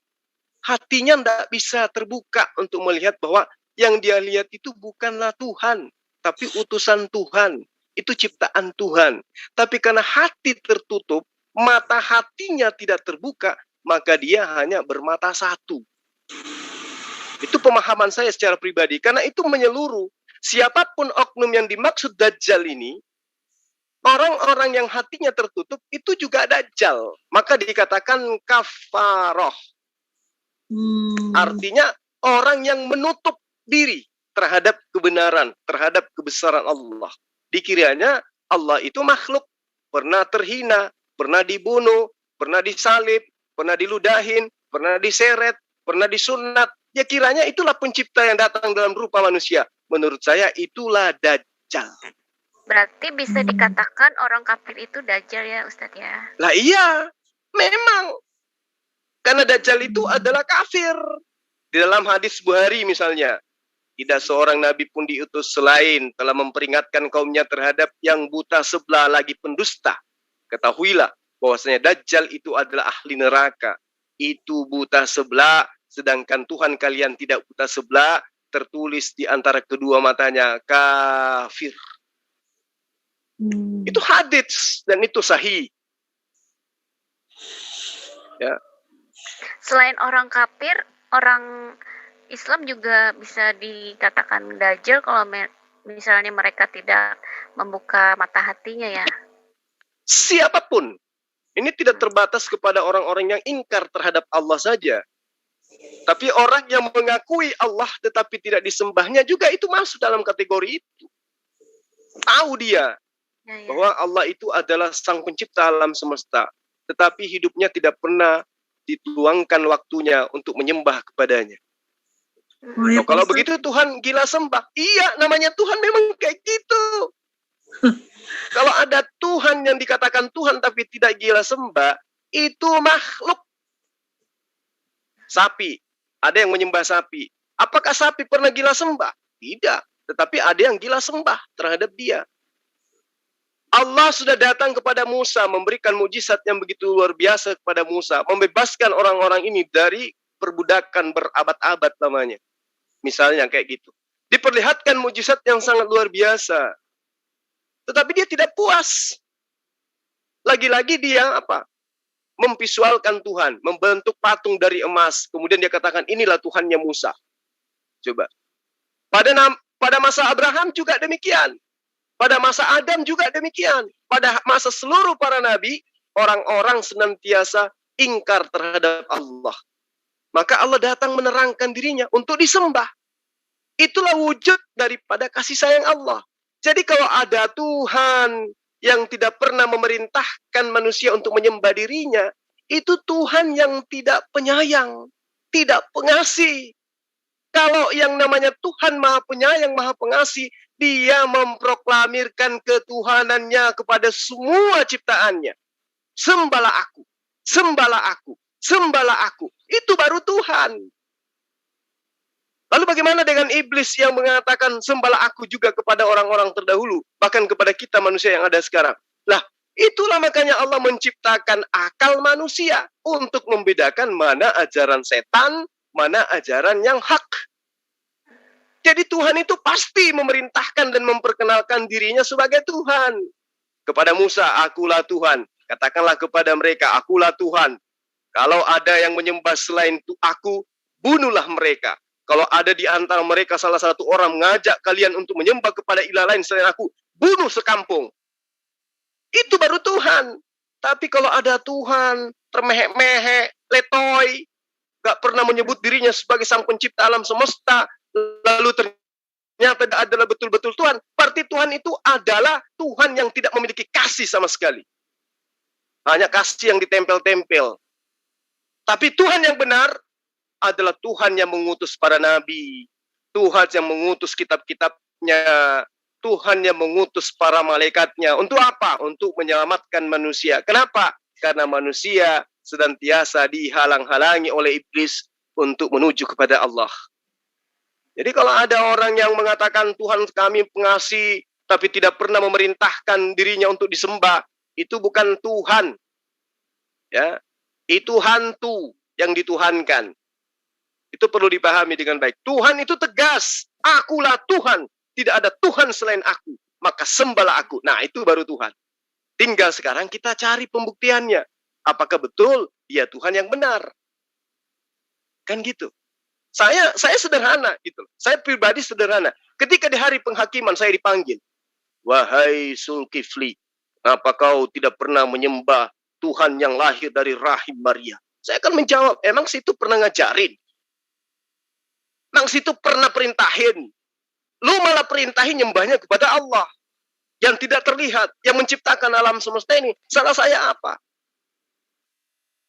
Karena kamu maha adil, kamu adalah hakim yang adil. Apa penghakiman yang kau jatuhkan kepada saya ketika saya tidak menyembahmu, sementara kamu memang tidak pernah ngajarin itu? Wah, ada yang menjawab, loh kan kamu punya akal. Dia sudah memperlihatkan contoh, memperlihatkan menghidupkan orang mati, begini dan bengono. Loh iya betul, saya tahu, saya paham. Tapi kan mulutnya sendiri yang mengatakan. Semua mereka sudah tahu bahwa apa yang ada daripadaku itu bukan daripadaku, tapi semua berasal daripadamu. Dia juga mengatakan, aku tidak dapat berbuat apa-apa dari diriku sendiri. Apa yang aku katakan adalah apa yang diperintahkan untuk aku katakan dan aku sampaikan. Bahkan dia mengatakan, hidup kekal itu adalah mereka mengenal engkau satu-satunya Allah dan mengenal aku sebagai utusanmu. Jadi orang yang tidak bisa mendengarkan ajaran Nabi ini, yang mengajarkan satu-satunya Allah yang benar itu adalah dia yang telah mengutus dia, itulah Dajjal. Orang yang buta mata satunya, hanya mata yang di atas wajahnya yang berfungsi. Saya kira seperti itu. Itu pendapat saya. Tolong kalau ada yang menyangga silakan. Ya, jadi bukan berarti ini Dajjal itu matanya satu, bukan begitu ya? Saya dulu kan berpikiran begitu, ada makhluk yang matanya satu itu Dajjal, ternyata bukan seperti itu ya. Oh, itu juga benar sesuai dengan dalil-dalil hadis, memang juga ada itu. Memang. Tetapi yang namanya iblis pasti punya prajurit-prajurit. Jangan pakai Quran deh. Pakai hadis jangan, pakai kitabnya tetangga. Apa katanya? Ular naga punya malaikat-malaikat. Perang bersama dengan Mikail. Berarti rajanya iblis punya malaikat-malaikat. Nah, malaikat-malaikatnya itu banyak. Ada dari rupa manusia, ada dari rupa jin, ada dari makhluk-makhluk yang lain. Yang fungsinya menyesatkan manusia dari jalan Allah. Kan gitu. Setiap nabi diutus pasti ada yang dajjalnya. Ketika Abraham diutus pasti ada dajjalnya. Ketika Nabi Musa diutus pasti ada dajjalnya. Ketika Nabi Isa diutus pasti ada dajjalnya. Ketika Rasulullah Muhammad SAW pasti ada dajjalnya. Siapa dajjal-dajjal ini? Mereka adalah penentang ajaran nabi-nabi tersebut. Nabi ini mengajarkan menyembah kepada Tuhan. Dajjalnya mengajarkan menyembah kepada nabi itu. Itu dajjal. Ya. Dia ajarkan A, dia ajarkan ke orang lain B. Itu dajjal. Diperintahkan sujud kepada Allah, dia mengajarkan tepuk tangan. Diajarkan jangan makan babi, diajarkan pesta makan babi. Diajarkan sunat, dia mengharamkan sunat. Itu dajjal. Menutup mata hatinya terhadap kebenaran. Nah, korban-korban dari dajjal ini lebih parah. Kenapa? Karena sang Nabi sudah mengatakan, akulah jalan, akulah keselamatan, akulah hidup. Murid-murid Dajjal justru menyembah kepada jalan. Padahal dia katakan, tidak ada yang sampai kepada Bapa tanpa melalui aku. Berarti dia hanya jalan yang dilalui untuk menuju kepada Allah. Ini tidak. mereka justru rame-rame menghambakan diri kepada jalan. Kapan nyampenya? Inilah yang dimaksud dengan Dajjal. Jadi Dajjal itu ada di mana-mana. Di Zoom ini juga ada Dajjal. Tapi jangan kira kalau Zoom ini ada Dajjal, Tuhan juga ada datang ke sini di Zoom atau di YouTube. Ya. Dajjal itu artinya pendusta ya Pak ya, intinya pendusta. Intinya Dajjal itu berasal dari kata yang saya katakan tadi. Kaf, fa, ro.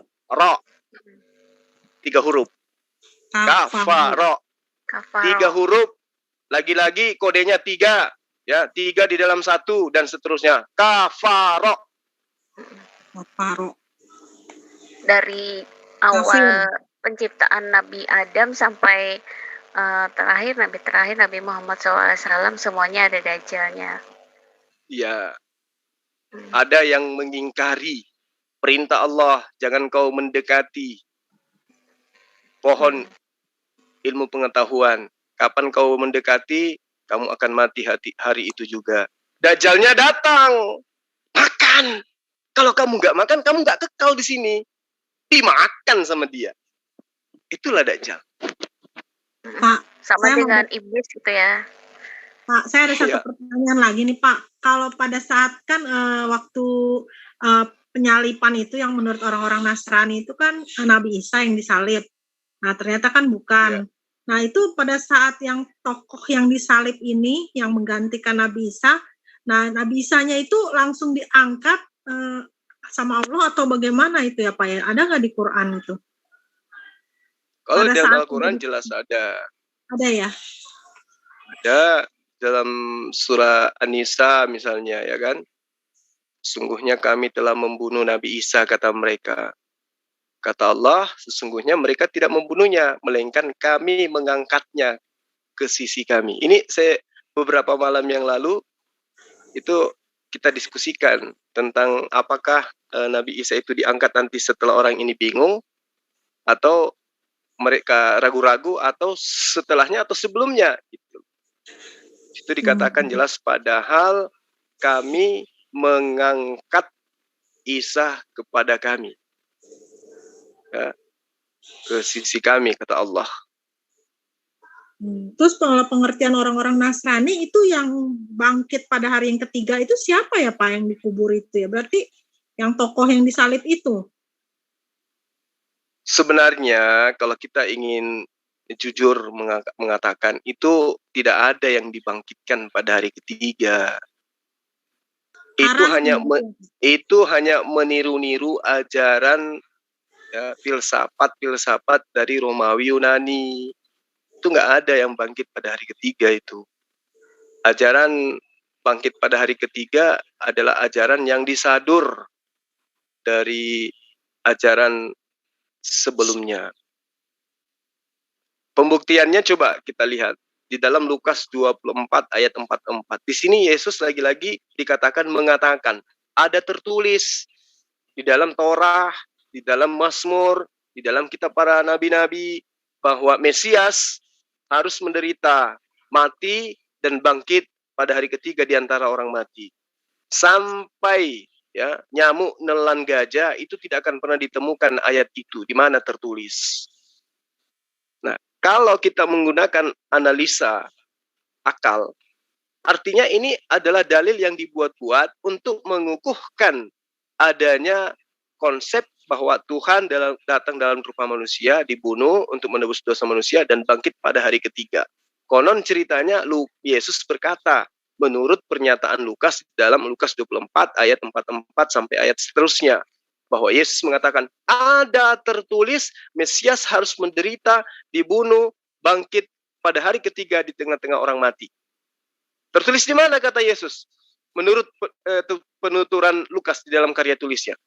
Di Mazmur, Taurat, dan kitab para nabi. Dan ternyata setelah kita selidiki tidak ada dalil itu baik di dalam Mazmur, dalam Torah maupun kitab-kitab yang lain. Tidak ada bahwa Mesias menderita bangkit pada hari ketiga di antara orang mati. Tidak ada. Saya katakan lagi, sampai nyamuk telan gajah tidak akan pernah mungkin ditemukan dalil itu. Kecuali entah 50 tahun kemudian, 100 tahun kemudian, 1000 tahun kemudian, ada perubahan terjemahan ke terjemahan, ada revisi-revisian. Wallahu a'lam bishawab. Jadi itu bohong ternyata itu cerita itu ya Pak ya, yang dibangkitkan itu berarti bukan Nabi Isa kan, bukan siapa-siapa gitu, nggak ada ya? Nggak ada, yang dibangkitkan itu nggak ada. Itu bohong itu. Itu kan cuma karangan terjemahan mereka aja ya. Kalau ada yang mengatakan itu tidak bohong, ya sudah. Kalau tidak bohong, kita tidak usah mencari jejak sejarahnya. Cukup tunjukkan aja dulu dalil yang tertulis di dalam Lukas 24 ayat 44 dan seterusnya yang mengatakan Mesias akan dibangkitkan pada hari ketiga. Itu di mana dalilnya? Kalau memang itu pembuktian untuk mengatakan itu adalah sebuah kebenaran. Satu. Kedua, kalau kebangkitan itu betul-betul ada, berarti murid-murid ini yang telah teraniaya ini, yang dikejar-kejar ini, yang kemudian lari meninggalkan Yesus pada saat Yesus akan mengalami penangkapan, dan diajarkan bahwa gurunya akan bangkit pada hari ketiga untuk menebus dosa-dosa manusia, maka tentu orang-orang ini akan menunggu detik-detik bangkitnya sang guru atau sang Tuhan. Pertanyaannya, siapa murid yang menunggu detik-detik kebangkitan mayatnya Yesus? Dari mayat yang baring, kemudian duduk, kemudian berdiri, kemudian berjalan. Siapa orang-orangnya? Sementara dengan nyata dikatakan, Lukas melihat Yesus terangkat ke surga. Tapi kenapa tidak ada orang yang melihat detik-detik Yesus bangkit dari kubur? Gak ada yang menunggu. Bahkan yang saya terangkan tadi, sang murid malah menyangka yang dia lihat itu adalah hantu. Mereka ketakutan. Kalau hal yang diajarkan bahwa saya akan bangkit pada hari ketiga, maka murid-murid ini tidak akan ketakutan. Begitu melihat Yesus, pasti akan senang. Sama ketika saya mengatakan sama murid-murid saya, misalnya nih, saya lagi di Jakarta, saya mau balik. Saya mau ke Jakarta ya anak-anak, saya di sana 3 hari. Ya, nanti hari ketiga saya akan kembali lagi ke Makassar. Nah, murid-murid saya tentu nunggu saya dong. Benar nggak?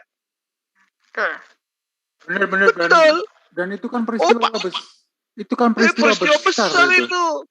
Coba kita lihat ini yang kejadian baru-baru ini. Cuma ada bom sedikit. Seluruh Indonesia tahu.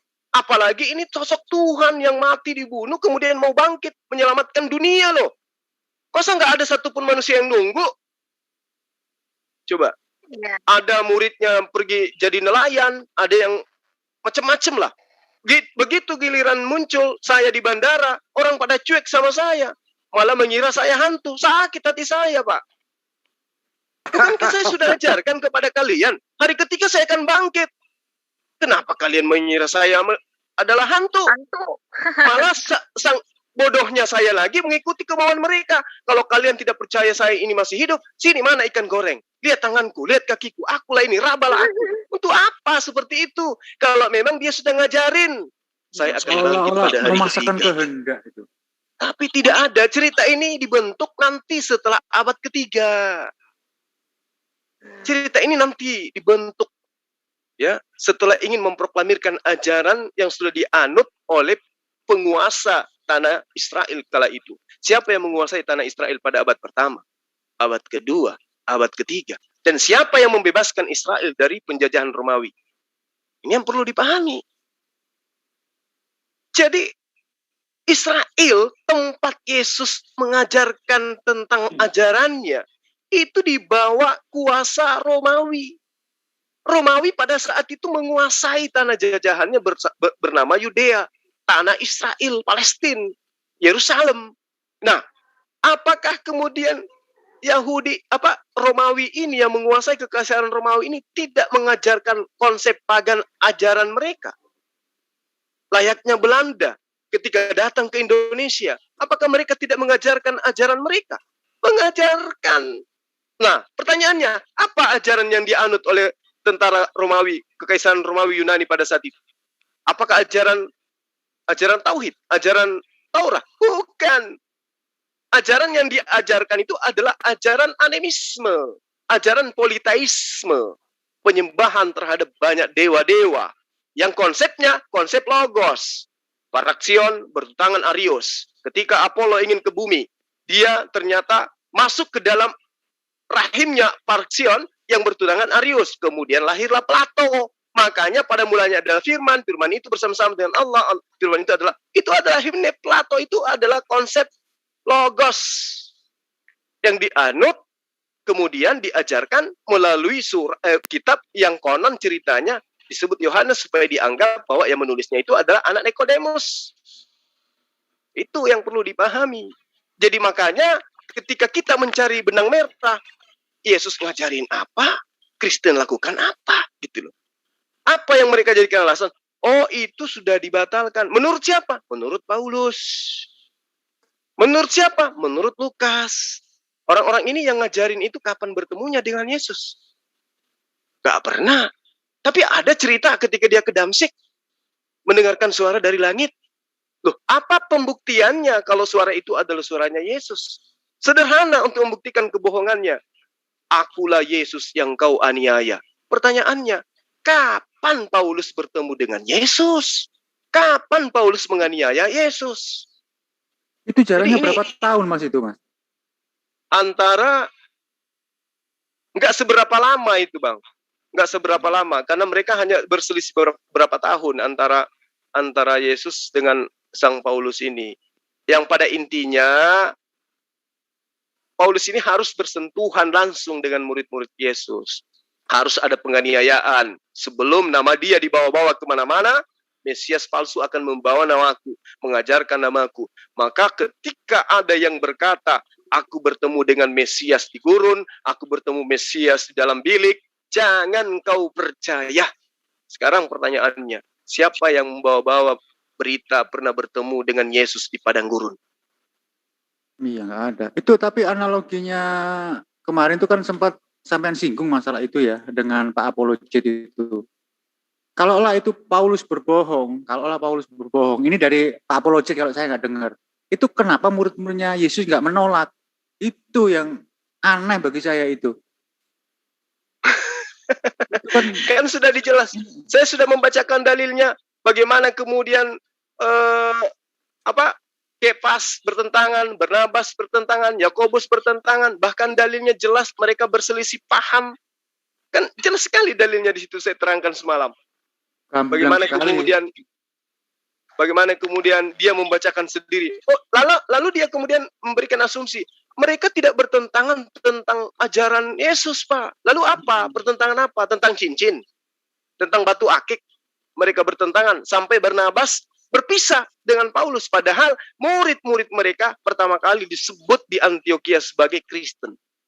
Kenapa mereka harus berpisah? Kenapa harus mereka bertentangan kemudian? Karena ajarannya tidak berkesesuaian lagi. Kenapa tidak berkesesuaian? Yakobus mengajarkan, Barnabas mengajarkan Torah itu tidak boleh dibatalkan meski sekecil apapun. Paulus mengajarkan apa? Tidak lagi bersunat, tidak lagi haram babi. Dan dijajakan ajaran ini kepada siapa? Non-Yahudi, orang-orang Romawi, orang-orang Yunani yang memang gemar makan babi.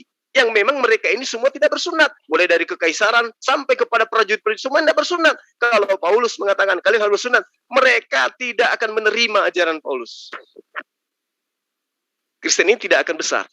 Kalau Paulus itu masih juga melanggengkan ajaran Torah. Makanya dikatakan dalam surah Galatia 5 ayat 1, ayat 2, ayat 3 sampai seterusnya dikatakan bahwa dengan matinya Yesus secara terkutuk di tiang salib, maka kita dibebaskan dari aturan-aturan Torah dan dimerdekakan dari kuk penghambaan. Ayat kedua, jika kamu menyunatkan dirimu, maka sungguh Yesus Kristus tidak berguna bagimu. Artinya, orang yang tidak disunat diberikan sebuah kitab dengan konsep penyelamatan, dengan rumusan-rumusan yang begitu indah. Lalu dikatakan kamu tidak perlu bersunat, kamu tidak perlu mengharamkan babi. Orang akan senang. Tapi coba kirimkan suratnya ke orang-orang Yahudi. Yesus telah membebaskan kita dari kutuk Torah. Orang semua akan ngamuk. Loh, kok kamu katakan kitab kami adalah kutukan? Gimana sih? Iya, betul itu. Makanya kekristenan itu cepat berkembang. Berkembangnya bukan dari tanah kelahiran Yesus, berkembangnya dari Eropa. Dari kenikmatan itu. Mungkin bisa juga disebut seperti itu. Dari kenikmatan. Oke, silakan Bang, mungkin ada yang mau menambahkan. Waktu Bang Juma, waktu zaman Nabi Isa atau Yesus dulu itu, Kristen itu bukan Kristen ya, tapi Nasrani. Ya, pengikut-pengikutnya disebutkan di dalam Al-Quran Nasrani, disebut Hawariyun. Kenapa disebut sebagai Nasrani? Karena ketika Nabi Isa bertanya kepada mereka, Ma ansarallah, katakan siapa yang akan menolong saya dalam mengajarkan agama Allah. Nah, orang-orang ini mengatakan, kamilah yang akan menolongmu. Jadi orang-orang Ansar itu penolong, artinya orang-orang yang berasal dari Nazaret yang akan menolong untuk melanjutkan misi ajaran daripada Nabi Isa alaihissalam. Nah, itu menolong ajaran yang diajarkan oleh Nabi Isa. Itu Nasara. Meski nanti ada penyelewengan yang berasal di dalamnya. Sama ketika Muhajirin dan Ansar itu dipertemukan. Di tengah-tengahnya muncul orang-orang munafik di dalamnya. Seperti Syiah. Tuh. Itu orang dari dulu memang sudah ada gitu. Sama dengan ini. Makanya ada tema yang lucu ya. Saya dikasih tema untuk diskusi sebenarnya tadi. Judulnya Kevalidan Kerasulan Muhammad SAW versus kerasulan Paulus. Sebenarnya salah. Kalau mau berbicara mengenai Paulus, maka dia disetarakan dengan Khulafaur Rasyidin. Gak bisa Paulus dengan Rasulullah Muhammad SAW disandingkan, gak bisa. Bukan levelnya. Kalau mau berbicara mengenai Rasulullah Muhammad SAW, maka dia harus setara dengan Yesus. Tapi kalau Paulus, dia harus setara dengan Umar bin Khattab. Pertanyaannya, apakah Rasulullah Muhammad SAW pernah bertemu dengan Umar? Pernah memberikan titah kepada Umar untuk melanjutkan ajarannya? Ya, pernah. Pertanyaannya, apakah Yesus pernah bertemu dengan Paulus? Pernahkah Yesus memberikan titah untuk melanjutkan ajarannya? Tidak Pertanyaannya, jawabannya tidak pernah. Itu harus tidak sinkron kalau Paulus dengan Muhammad. Enggak level dia. Dia levelnya Umar, dia levelnya Utsman, dia levelnya Abu Bakar. Itu pertama. Kedua, ketika Umar menerima ajarannya Rasulullah Muhammad SAW, apakah masih Islam yang diajarkannya? Apakah ada yang ditambah? Apakah ada yang dirubah? Apakah ada yang bertentangan antara ajaran Umar bin Khattab dengan Rasulullah Muhammad SAW yang membawa Islam? Rasulullah membawa Islam. Pada hari ini kesempurnakan bagimu Islam agamamu. Oke, itu materai dari Rasul Muhammad SAW. Disampaikan kepada Umar. Umar menerima. Apakah dirubah ayat itu?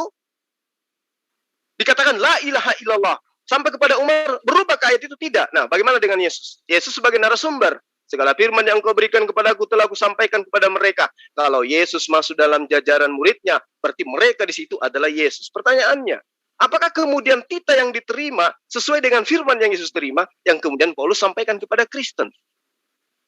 Tidak. Bagaimana dengan Umar? Umar menyampaikan kepada umat Islam yang ada hidup di abad 2001 ini, tahun 2001, apakah berkesesuaian dengan ajaran Rasulullah SAW? Berkesesuaian. Tidak ada yang dirubah, nggak ada yang ditambahkan. Nah, bagaimana dengan ajaran Yesus abad pertama? Diterima kemudian Paulus. Apakah berkesesuaian? Ada sinkronisasi, ada benang merah kesamaan. Pertanyaannya nggak ada. Nggak ada. Saatnya lah kita menggunakan akal sehat saat sekarang untuk mencari keselamatan itu. Pak, ya? Mau nanya, itu menurut gospel emang Nabi Isa itu tidak disalib, emang benar Pak? Tadi saya sudah menjelaskan nih, 1 jam lebih loh. Gospel itu sama Alkitab sama apa beda sih? Beda. Oh beda. Gospel itu kitab sucinya agama apa Pak itu?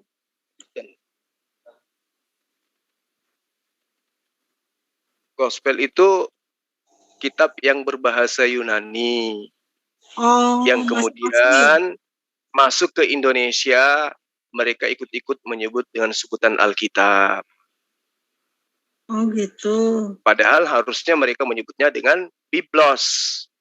Kalau pingin kali bahasa Arab dengan kitabnya Muqaddas.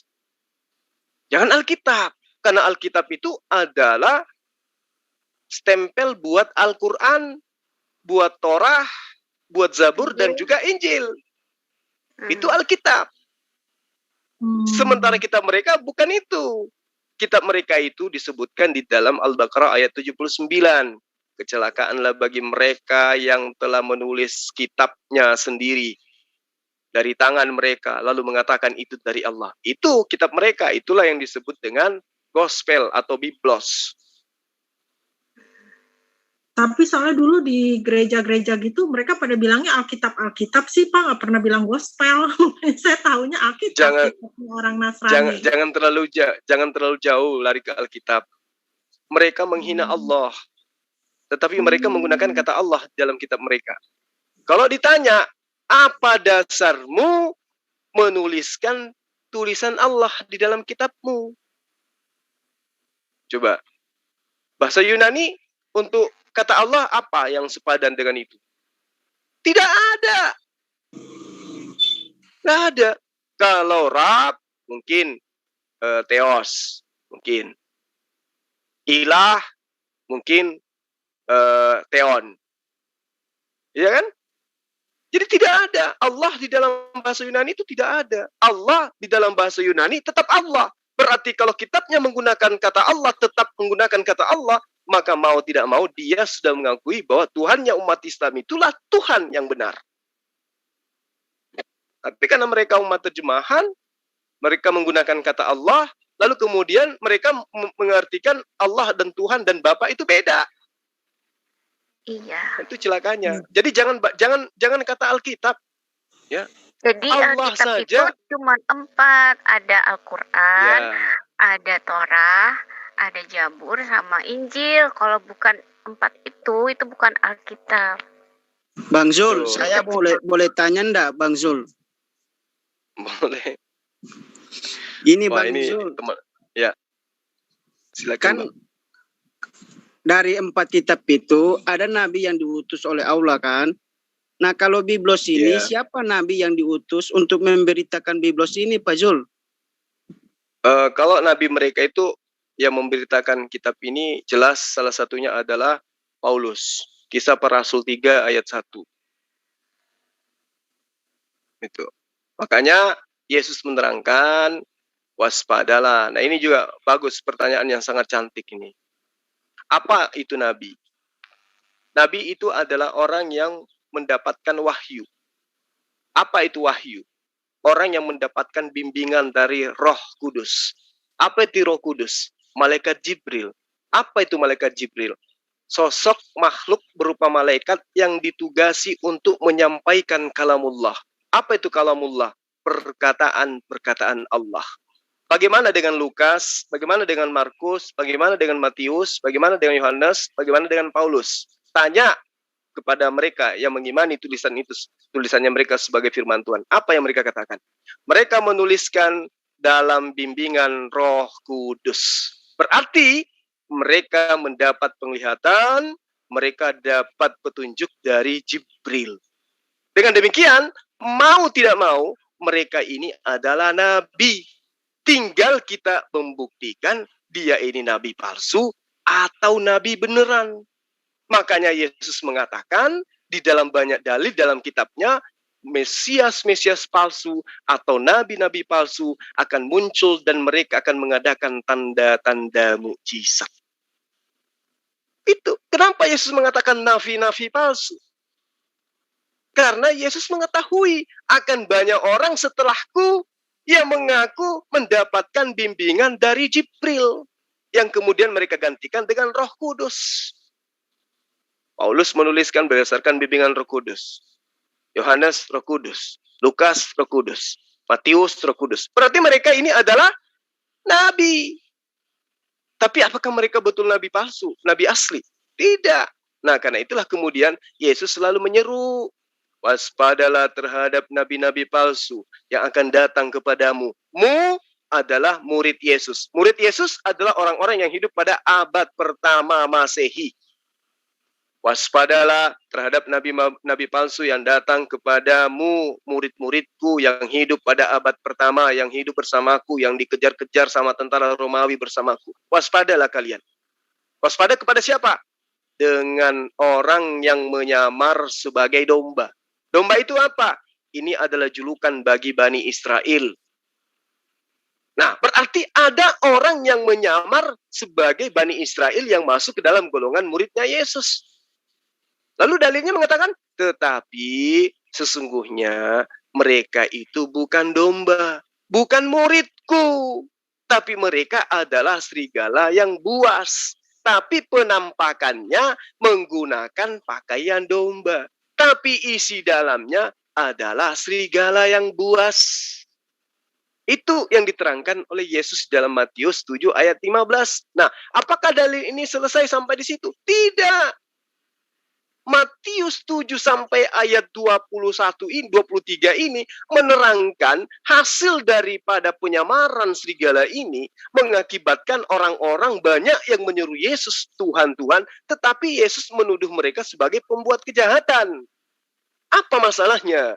Masalahnya mereka melakukan prosesi-prosesi ibadah, mereka melakukan konsep iman, mereka menjalankan rumusan-rumusan ketuhanan, rumusan-rumusan ibadah, tidak berkesesuaian dengan kehendak Tuhannya Yesus. Sementara Yesus sendiri mengatakan, kalau kau tidak percaya kepadaku, minimal kamu percaya terhadap pekerjaan-pekerjaanku. Karena pekerjaan yang kulakukan itu bukan atas diriku sendiri, tetapi Bapakku yang memerintahkan untuk aku lakukan. Nah, itu apa kehendak Bapakku? Semua yang aku ucapkan, semua yang aku perintahkan, semua yang aku katakan. Kan sudah aku katakan kepada kalian, aku mengenal kalian, kalian mengenal aku, kalian mendengarkan perkataanku dan mengikuti aku. Itu baru dombaku. Tapi kalau domba yang nyamar ini, serigala yang nyamar dombaku ini, dia memakai namaku. Tetapi dia mengaku bertemu dengan aku di padang gurun. Dia mengaku bertemu aku di dalam bilik. Aku pesan sama kalian, jangan kau percaya. Jadi nabi-nabi palsu itu jelas ada mengajarkan. Seperti pertanyaan, apakah yang menuliskan itu adalah nabi-nabi palsu? Tanpa ada kata lain, tidak diragukan. Yes. Mereka ini adalah nabi-nabi palsu yang dinubuatkan oleh Yesus. Apa pembuktiannya? Secara akurat masih ada selain daripada yang diterangkan dalam Matius 7 ayat 15. Kemudian Matius 24 ayat 25, Matius 24 ayat 11, Matius 24 ayat 4. Apakah ada dalil selain itu? Ada.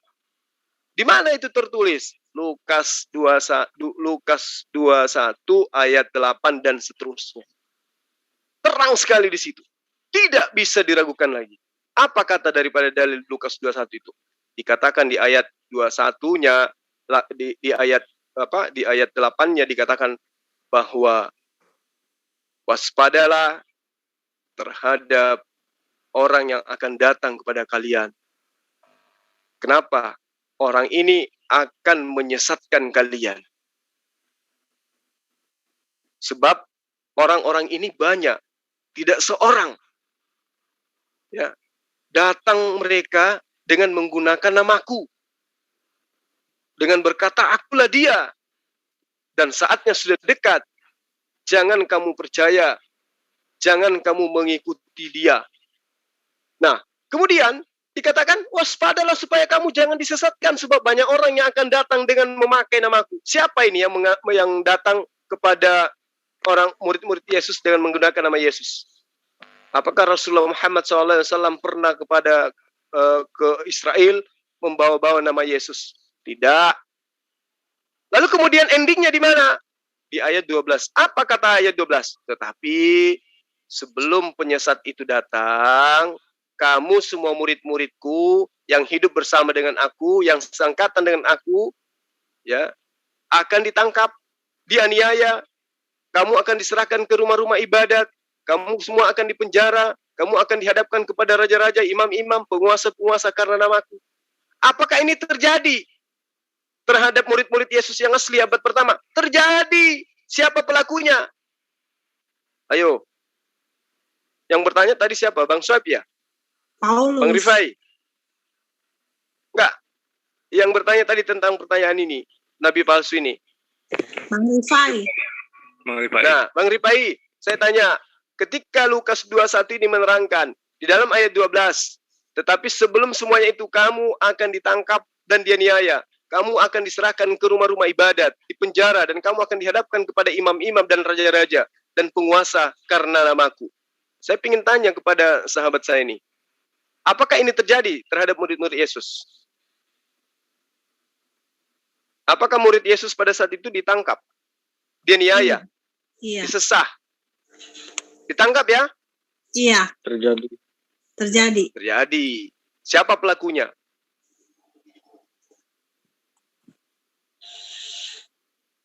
Ayo.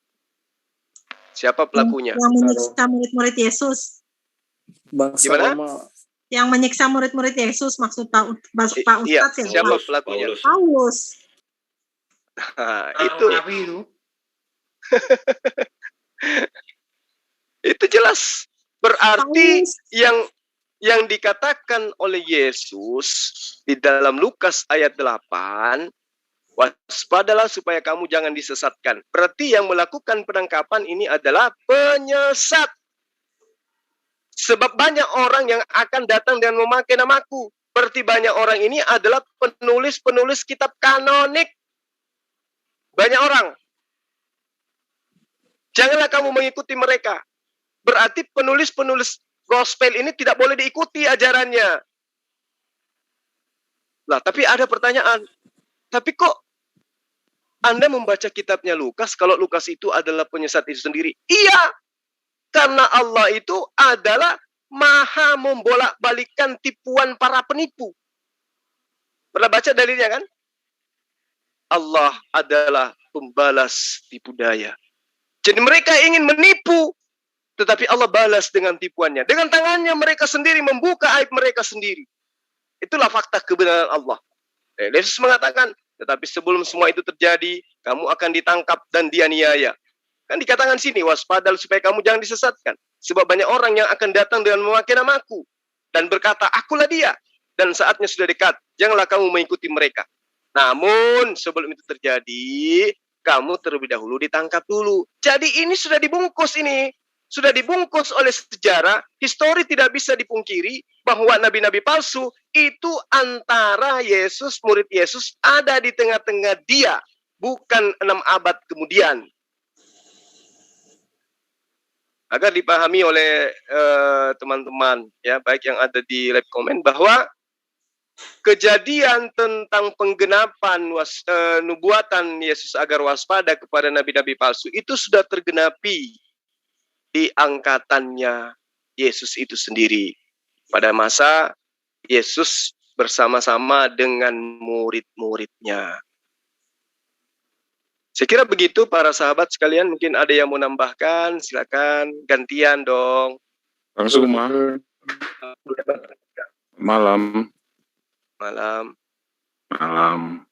Ya, bisa saya bicara sedikit Bang Suma, kalau diizinkan. Silakan Bang. Oke. Mungkin Bang Suma sudah, saya yang lalu sempat berdiskusi dengan Bang Suma mengenai penyalipan. Oke. Iya. Ada beberapa hal mungkin yang saya sampaikan mengenai apakah benar Yesus disalib atau tidak dari Alkitab ya. Kalau tadi banyak disampaikan oleh Bang Suma. Pertama, apakah Yesus tidak pernah mengatakan bahwa dia akan mati dan bangkit pada hari ketiga? Saya kira Yesus beberapa kali mengatakannya. Jadi misalnya dalam Matius pasal Matius pasal 17 ayat 9 ataupun Matius 17 ayat 23. Saya bacakan Matius 17 ayat 23. Yesus sendiri mengatakan, dan mereka akan membunuh dia dan pada hari ketiga ia akan dibangkitkan. Ya. Jadi tidak benar ya kalau Yesus tidak pernah mengajarkan bahwa ia akan mati, akan dibangkitkan. Kemudian hal-hal yang tidak diceritakan oleh Bang Suma, misalnya dalam proses kematian Yesus Kristus di kayu salib. Apa itu? Banyak tanda-tanda terjadi. Kalau bukan Yesus yang mati, tentunya untuk apa Tuhan atau Allah mengadakan tanda-tanda itu? Tanda-tanda itu adalah gelap gulita, gempa bumi pada waktu Yesus mati. Dan untuk membuktikan bahwa Yesus itu yang ada di kayu salib, yaitu Yesus sendiri berkata waktu dia di kayu salib, dia berkata kepada Maria ibunya, "Ibu, ini anakmu." Hanya apakah akan salah seorang ibu mengenal anaknya yang ia besarkan dari kecil? Tentunya ibu paling mengenal tentang anaknya. Ketiga yang ingin saya sampaikan bahwa mengenai kebangkitan Yesus, siapa sebenarnya yang menyatakan kebangkitan Yesus? Kalau yang tidak diceritakan oleh Bang Suma dalam kitab Matius, yang menyatakan bahwa Yesus dibangkit itu adalah malaikat. Ya, malaikat dalam Matius pasal 28 ayat 6. Saya baca ya, Matius 28 ayat 6.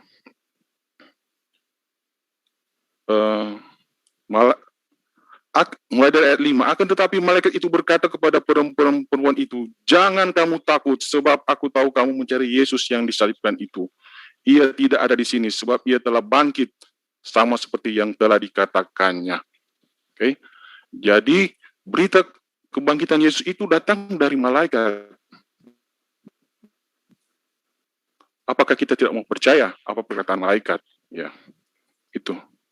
Kemudian apakah Yesus tidak bangkit? Apakah Yesus yang bangkit itu bukan Yesus yang disalibkan? Ya.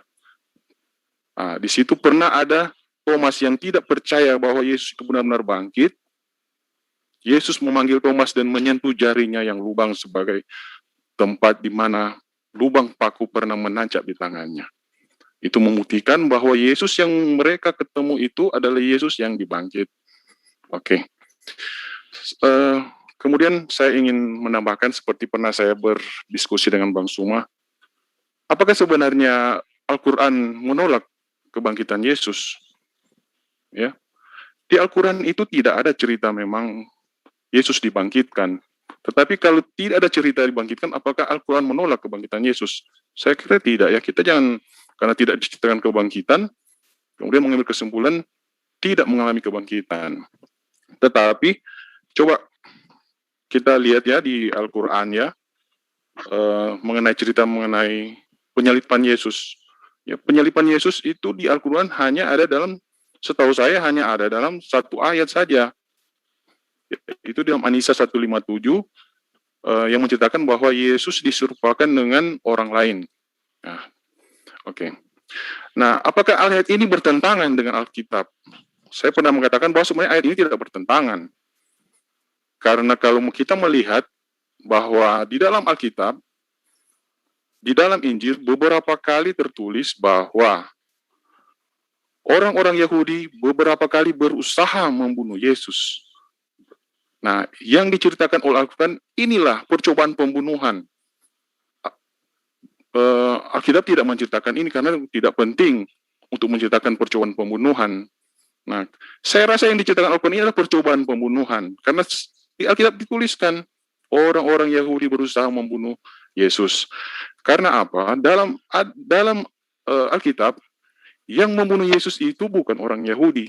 Jadi ada perbedaan besar antara An-Nisa 157 dan cerita dalam Injil. Kalau di Al-Quran, yang membunuh Yesus itu orang Yahudi, tetapi di Alkitab yang membunuh itu adalah orang Romawi. Apakah ini bertentangan? Ya, tadi saya sudah jelaskan. Kemudian, dalam Al-Quran, setelah An-Nisa 157, ayat 157 dilanjutkan dengan 158, yang tadi saya dengar-dengar Bang Suma kadang-kadang membacanya kurang lengkap ya. Ada sesuatu, saya tidak tahu apa menyembunyikannya atau apa ya. Dikatakan, tetapi Allah telah mengangkat Isa ke hadiratnya. Ya. Jadi, ayat ini diturunkan setelah An-Nisa 157. Dan di dalam An-Nisa 157 itu dikatakan, orang-orang Yahudi mengalami mereka tidak yakin apakah Isa yang mereka bunuh atau bukan. Itu menjadi pertanyaan bagi kami, kenapa orang-orang Yahudi mengalami kebingungan atau mereka tidak yakin bahwa Isa yang mereka bunuh? Karena sesuai dengan urutan-urutan Allah mengatakan bahwa ayat 158 Isa diangkat. Jadi ada tenggang waktu antara proses penyaliban yang disebutkan orang Yahudi yang menyalibkan dan Isa diangkat. Nah, dalam rentang waktu itulah yang diceritakan Alkitab yang sebenarnya, bahwa proses penyaliban benar-benar terjadi yang dilakukan oleh orang-orang Romawi. Oke. Jadi itulah mungkin bisa saya sampaikan bahwa Isa itu benar-benar disalib dan bangkit. Itu yang tidak diceritakan dalam Al-Quran, di mana kejadian itu sendiri ada di Al-Quran. Kalau kita melihat bahwa keraguan-keraguan timbul, kemudian ada ayat yang menyatakan bahwa Isa diangkat. Jadi Isa diangkat setelah proses penyaliban. Tentang waktu itulah yang terjadi peristiwa penyaliban. Karena apa? Dalam ayat sebelumnya, orang-orang Yahudi mengalami keraguan-keraguan. Kenapa? Mungkin mereka merasa, oh kami telah membunuh dan menyalibnya. Tetapi mungkin mereka mendengar, oh ternyata masih ada Isa. Isa masih hidup, Isa masih berjalan-jalan, atau mereka mendengar berita tentang Isa. Nah, peristiwa itulah yang tidak diceritakan oleh Al-Quran. Karena memang kalau Pak, bagaimana? terlalu panjang. Terima kasih. Pak, terlalu panjang. Oke. Silakan, Bang. Dalil ini kan sudah jelas dalam surah An-Nisa ini. Mereka tidak membunuhnya dan mereka tidak menyalibnya.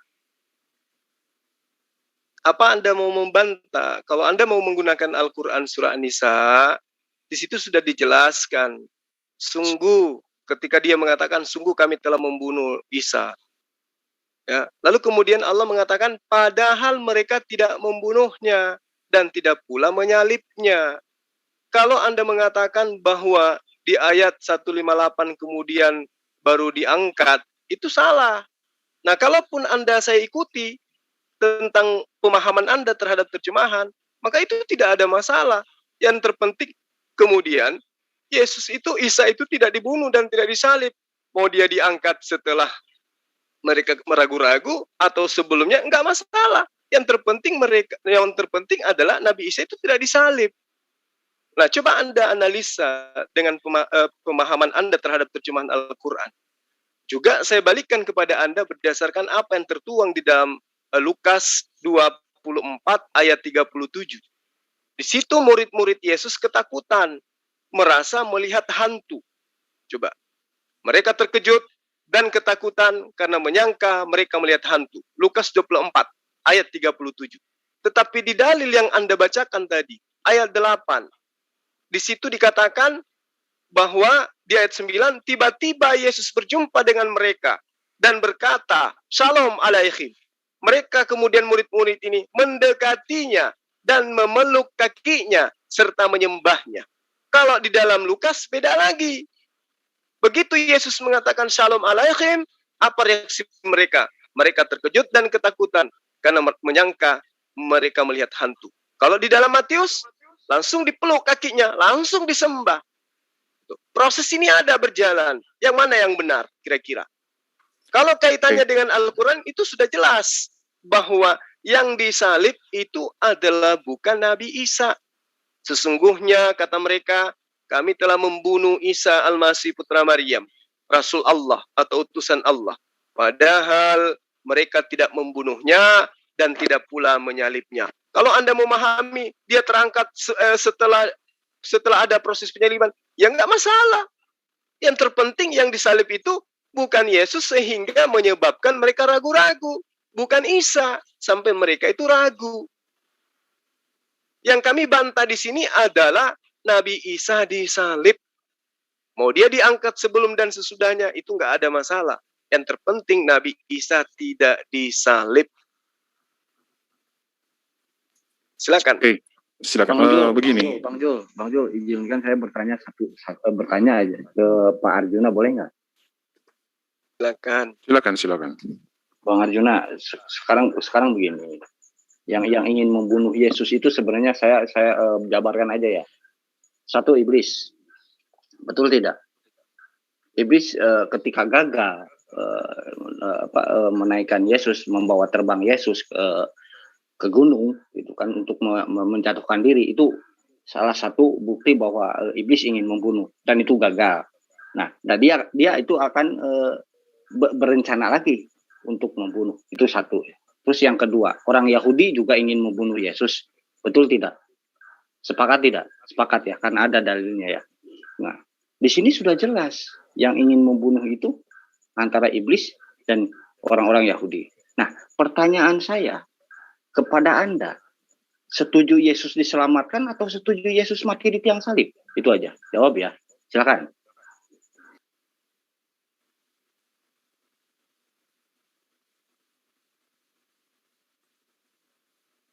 Ayo silakan Bang Arjuna. Halo, bisa didengar? Oke.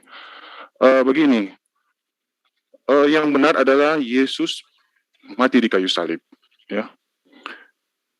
Karena Alkitab begitu jelas menceritakannya proses-proses kematian Yesus di kayu salib. Bahkan banyak terjadi tanda-tanda alam yang hebat. Ada gelap gulita, ada gempa bumi ketika Yesus mati. Dan bahkan ketika Yesus bangkit, ada gempa bumi.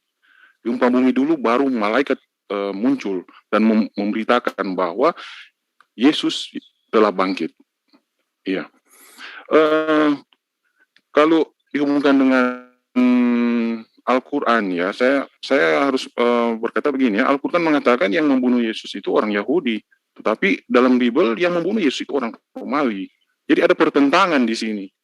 Jadi kalau Anda memaksakan bahwa Yesus tidak disalib, ya memang benar, karena Al-Quran mengatakan yang membunuh itu orang Yahudi.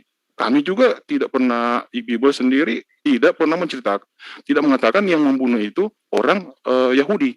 Tetapi kalau cerita yang benar adalah yang membunuh orang Romawi. Memang benar, Al-Quran tidak salah. Yesus Isa tidak disalibkan, karena kalau menurut Al-Quran yang membunuh Isa itu adalah orang Yahudi. Begitu ya, bisa dipahami ya. Kemudian kenapa ya, yang menjadi pertanyaan juga menurut Islam ya, menurut Al-Quran, kenapa Isa ini mau dibunuh oleh orang Yahudi? Itu yang menjadi pertanyaan yang tidak dapat ditemukan jawabannya dalam Al-Quran. Kenapa Isa ini menurut Al-Quran memberikan tanda-tanda mujizat yang hebat, membentuk burung dari tanah liat, membangkitkan orang mati? Kok nabi mereka itu tanda-tanda seorang nabi, kok kenapa ini orang Yahudi harus membunuh, padahal mereka telah melihat tanda-tanda kenabian dalam Isa menurut Al-Quran ya. Jadi saya rasa tadi ya, proses kebangkitan Yesus itu paling pertama yang mengatakan Yesus bangkit itu malaikat. Soal cerita bahwa mereka melihat seperti hantu itu ekspresi penulis, tapi Isa bukan hantu, dan itu sudah dibuktikan ketika ia bertemu dengan muridnya, dia duduk bersama-sama bercerita, dan Thomas dia menyuruh untuk meletakkan tangannya, meraba lubang paku dalam tangannya. Itu sudah membuktikan. Kalau soal hantu itu saya rasa terlalu dibesar-besarkan, karena ekspresi penulis, bukan Isa sendiri yang mengatakan saya ini hantu. Ekspresi penulis, manusia yang menulis itu mengatakan ya, mereka mengira seperti hantu. Ya, begitu kira-kira Bang Suma. Mungkin ada yang bisa disampaikan lagi. Pertanyaan saya belum Gimana dijawab. Bang? Pertanyaan saya belum dijawab ya. Anda setuju? Yaudah. Anda setuju dia diselamatkan atau Anda setuju dia disalib? Itu aja.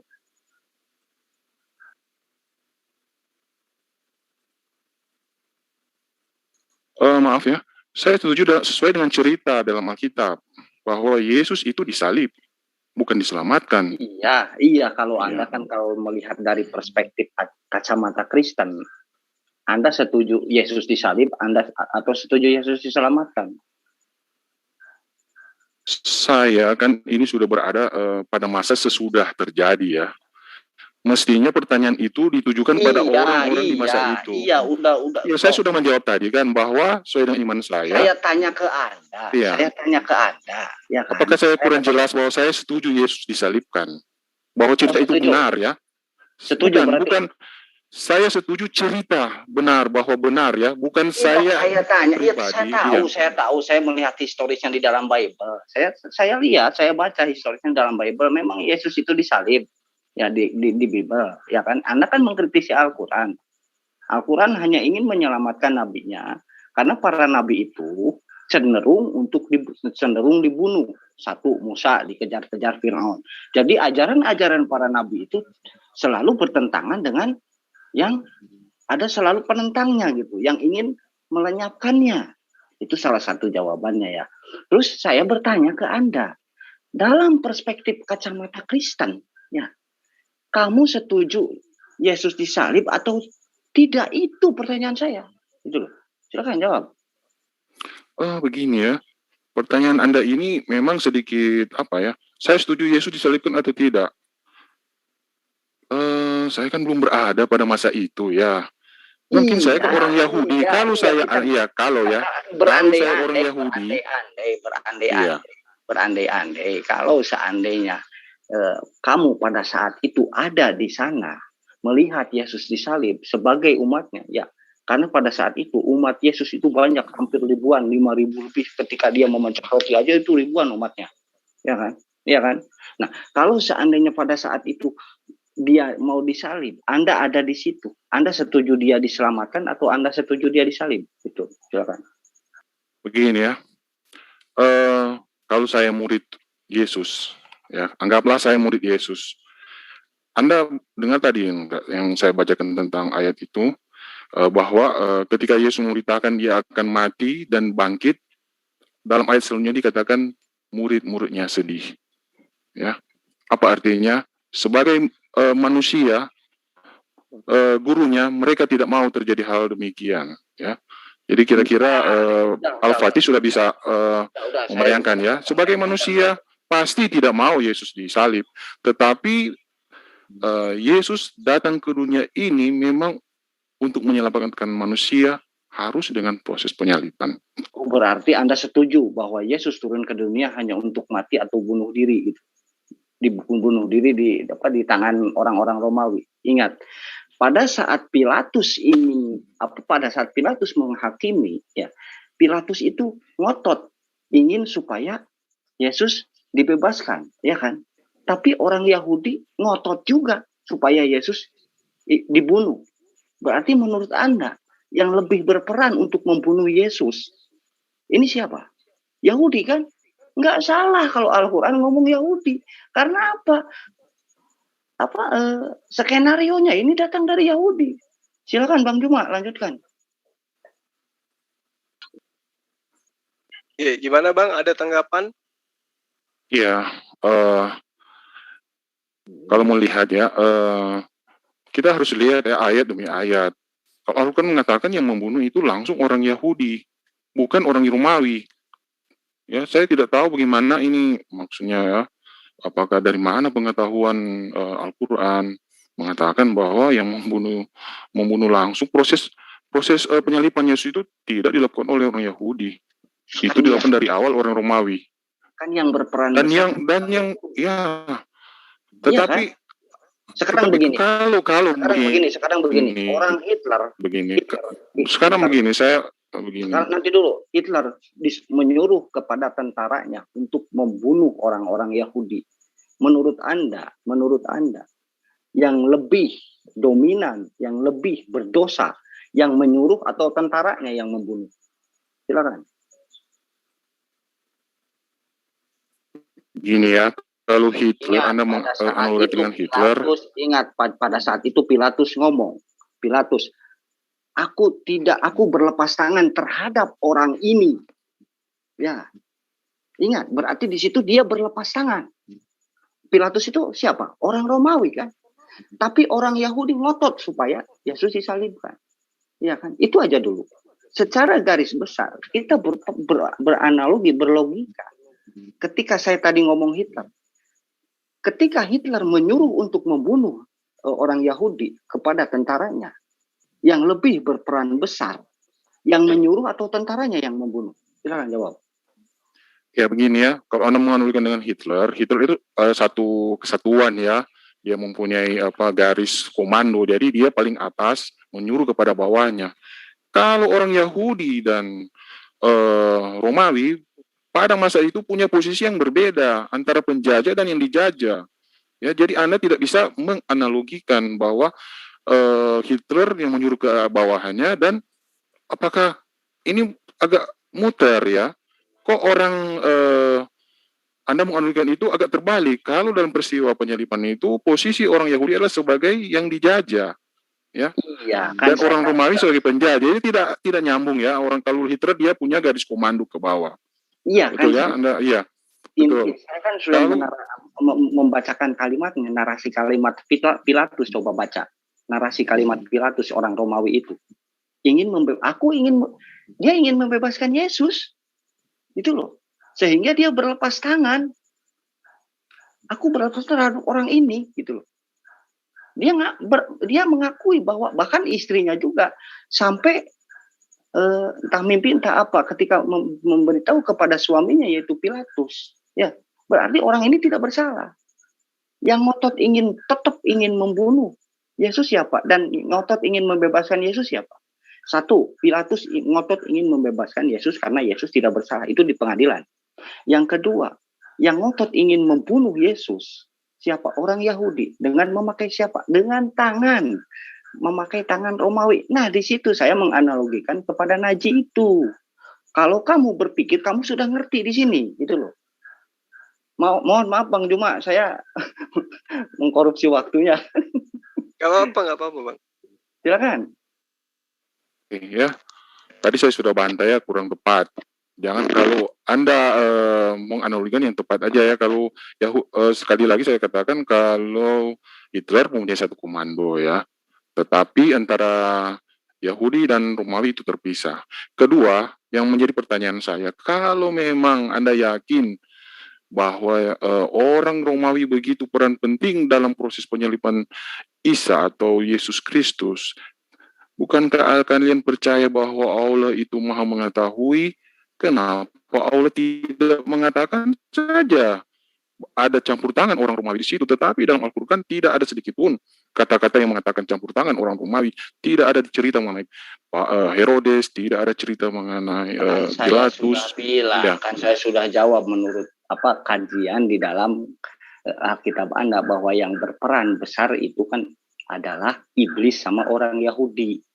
Coba kamu baca Bible-mu sendiri.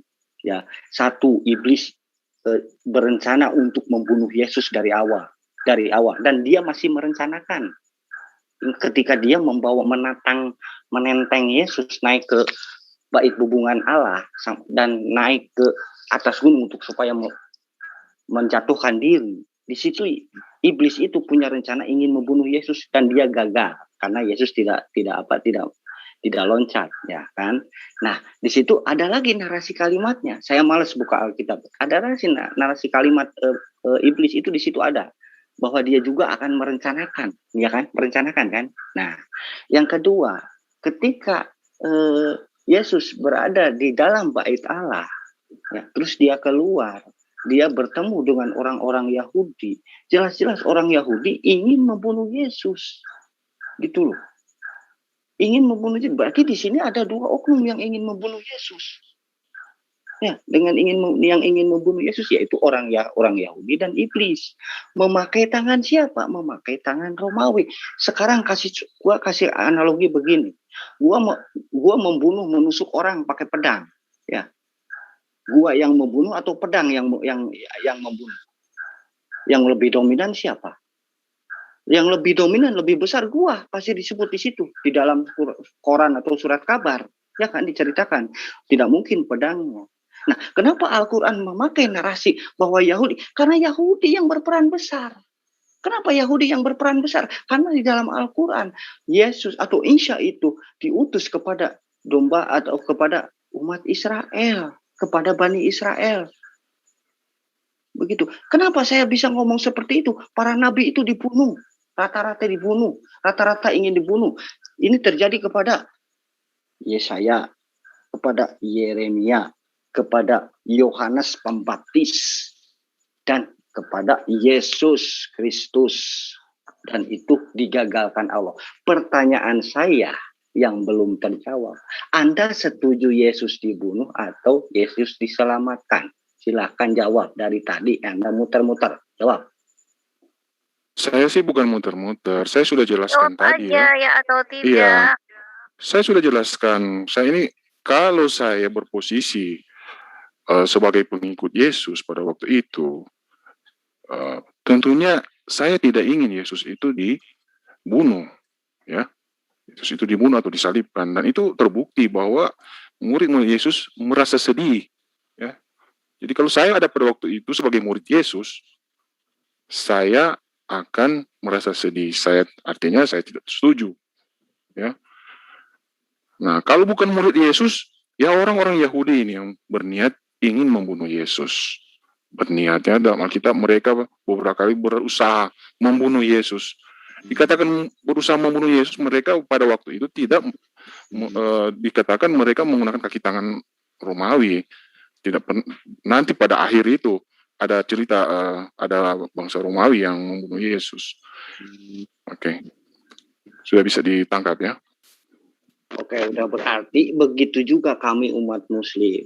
Kami umat muslim ingin supaya para nabinya yang membawa ajaran untuk menyembah Allah dengan syariatnya, yaitu diselamatkan. Nah, kami ini Al-Quran ini mewakili kami orang-orang muslim yang ingin nabinya diselamatkan. Seperti Nabi Musa diselamatkan Allah.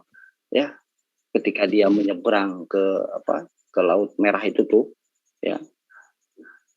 Ketika dia melemparkan tongkat dan lautan terbelah itu, kan itu diselamatkan sama Allah. Apalagi di dalam narasi kalimat Bible Anda bahwa Allah itu berjanji tidak akan sampai Yesus itu tidak akan sampai terantuk batu. Ya, dalam narasinya, dalam analoginya berarti Allah akan senantiasa melindungi utusannya. Begitu, Bang, ya. Berarti kalau Anda setuju dengan dan sukacita Yesus terbunuh di tiang salib, lalu Anda apa bedanya dengan orang Romawi dengan orang Yahudi? Itu konteksnya. Udah jelas sekarang. Siapa di sini yang serigala dan siapa yang di sini yang gembala domba? Oke. Gini Bang ya, kalau itulah kehendak manusia ingin Yesus itu tidak mati, tapi kehendak Allah berkata lain. Ya, kehendak Tuhan berkata lain.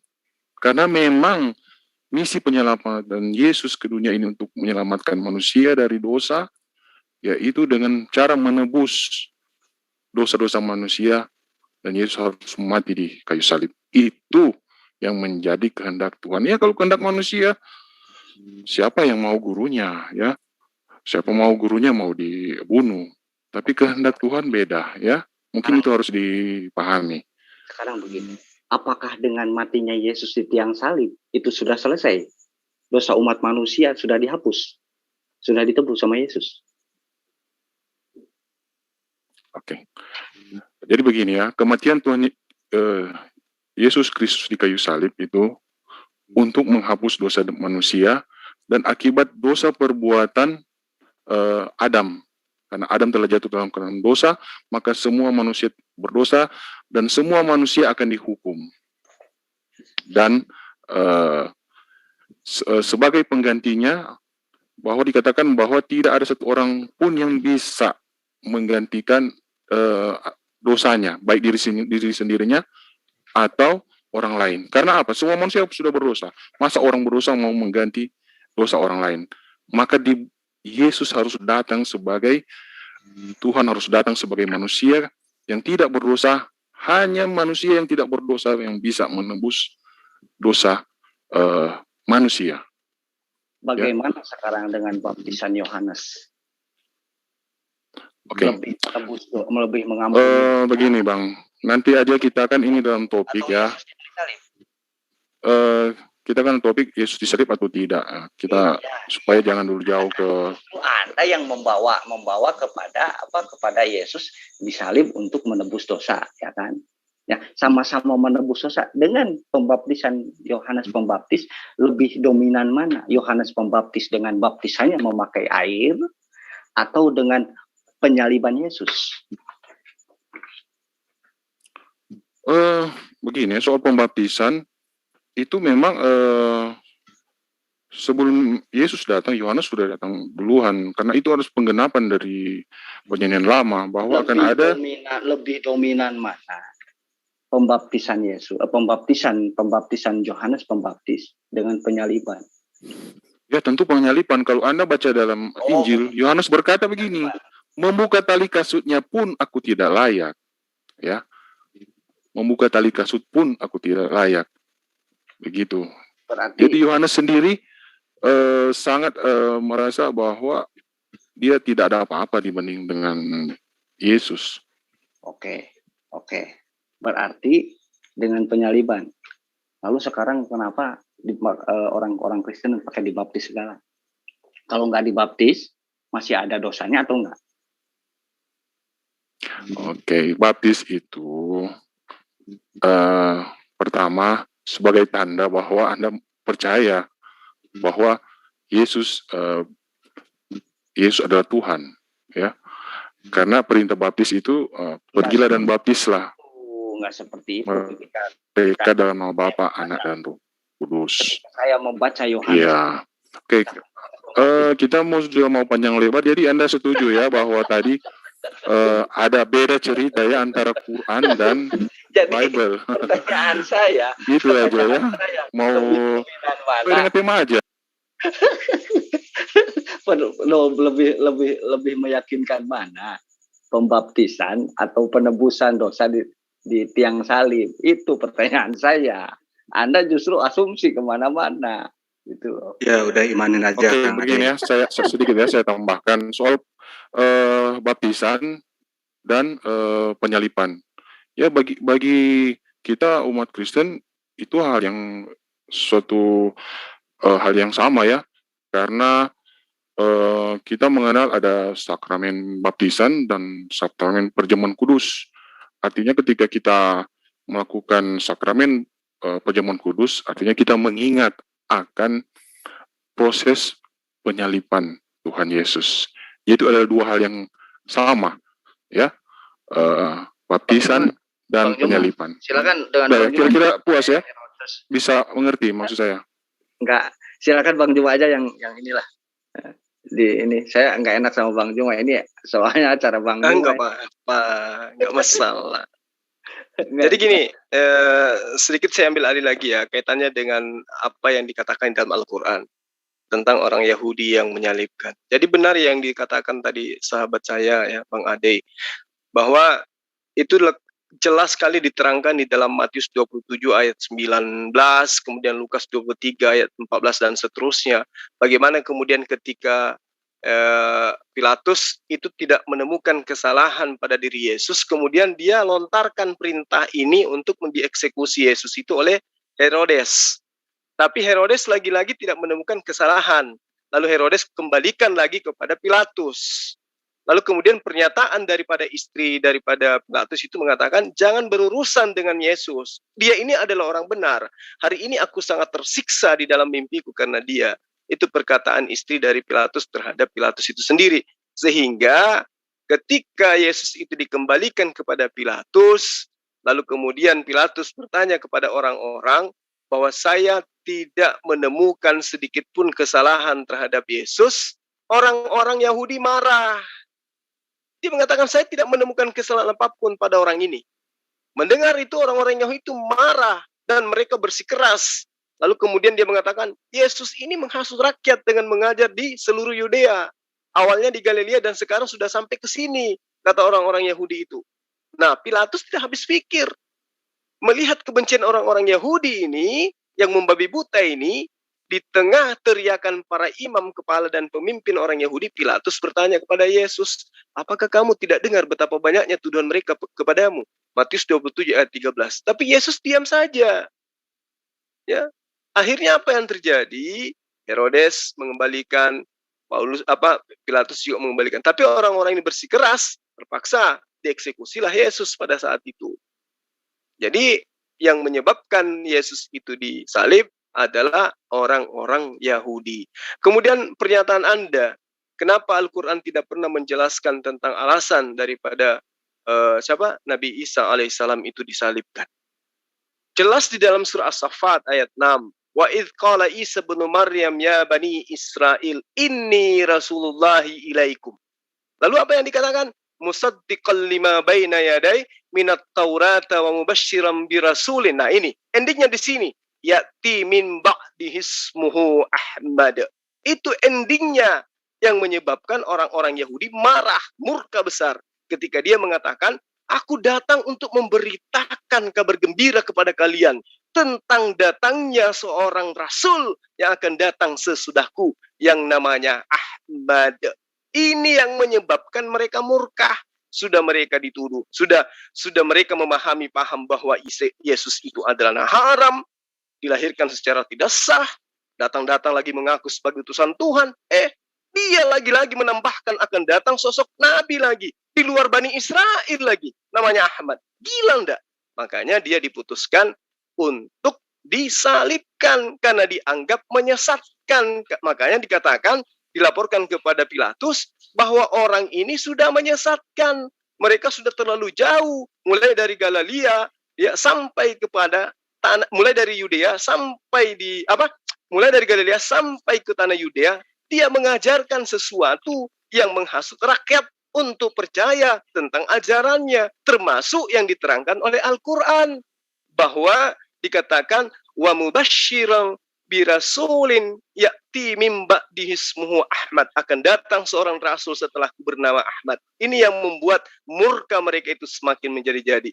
Lalu ketika Anda mengatakan apa yang diterangkan tentang gospel tidak berkesesuaian dengan Al-Quran, ya wajar. Al-Quran itu datang sebagai pembeda. Dia datang meluruskan segala apa yang sudah tidak sesuai dengan yang seharusnya. Nah, sedangkan tidak berkesesuaian, Al-Quran masih dituduh membajak, menciplak. Gimana kalau berkesesuaian? Nah, ini yang perlu Anda pahami dengan baik. Jadi apalagi tadi yang Anda katakan?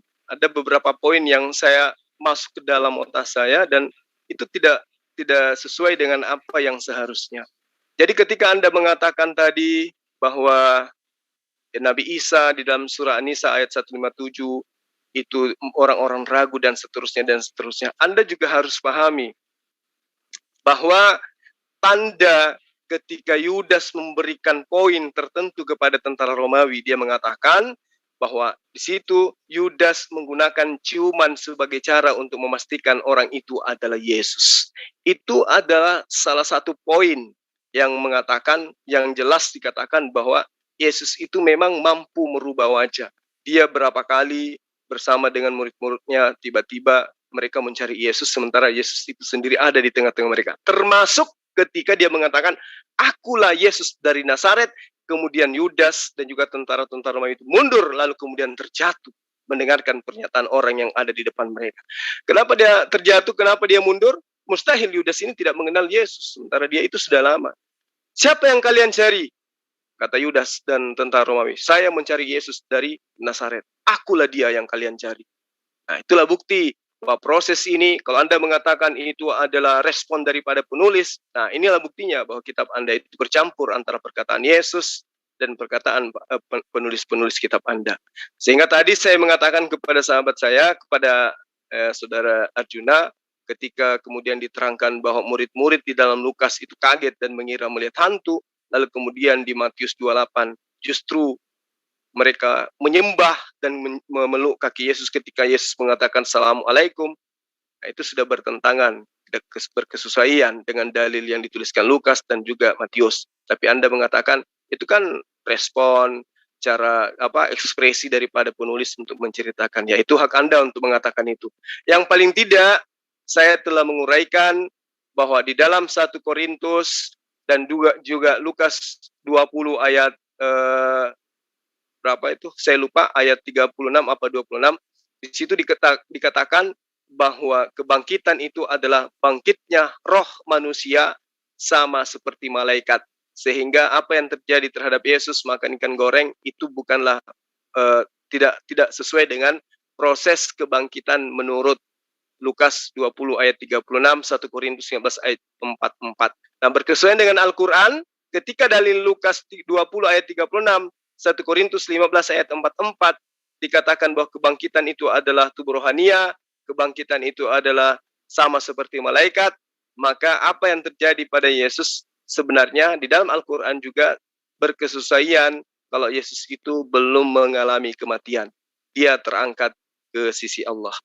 Saya kira begitu, sahabat-sahabat sekalian. Terima kasih atas kehadirannya di room ini. Bisa masuk, Pak? Oh, masih bisa. Saya closing statement saja. Bisa ya, terakhir. Masih bisa, Pak. Satu pertanyaan dari saya. Satu buat aja. Saya. Boleh. Oh, closing sih. Oh, saya kira Bang Suma sudah mau tutup ya? Oh, belum. Iya, ini sudah berapa jam ini, iya. Bang? Di sini juga sudah hampir jam 12 malam. Oke, ini Bukan mungkin yang terakhir Mas, bisa ya. Pernyataan Anda gitu. Pernyataan akhir ya, pernyataan akhir. Oke. Oh, padahal kalau dikatakan closing, nanti aja. padahal pembukaannya tadi nggak ada.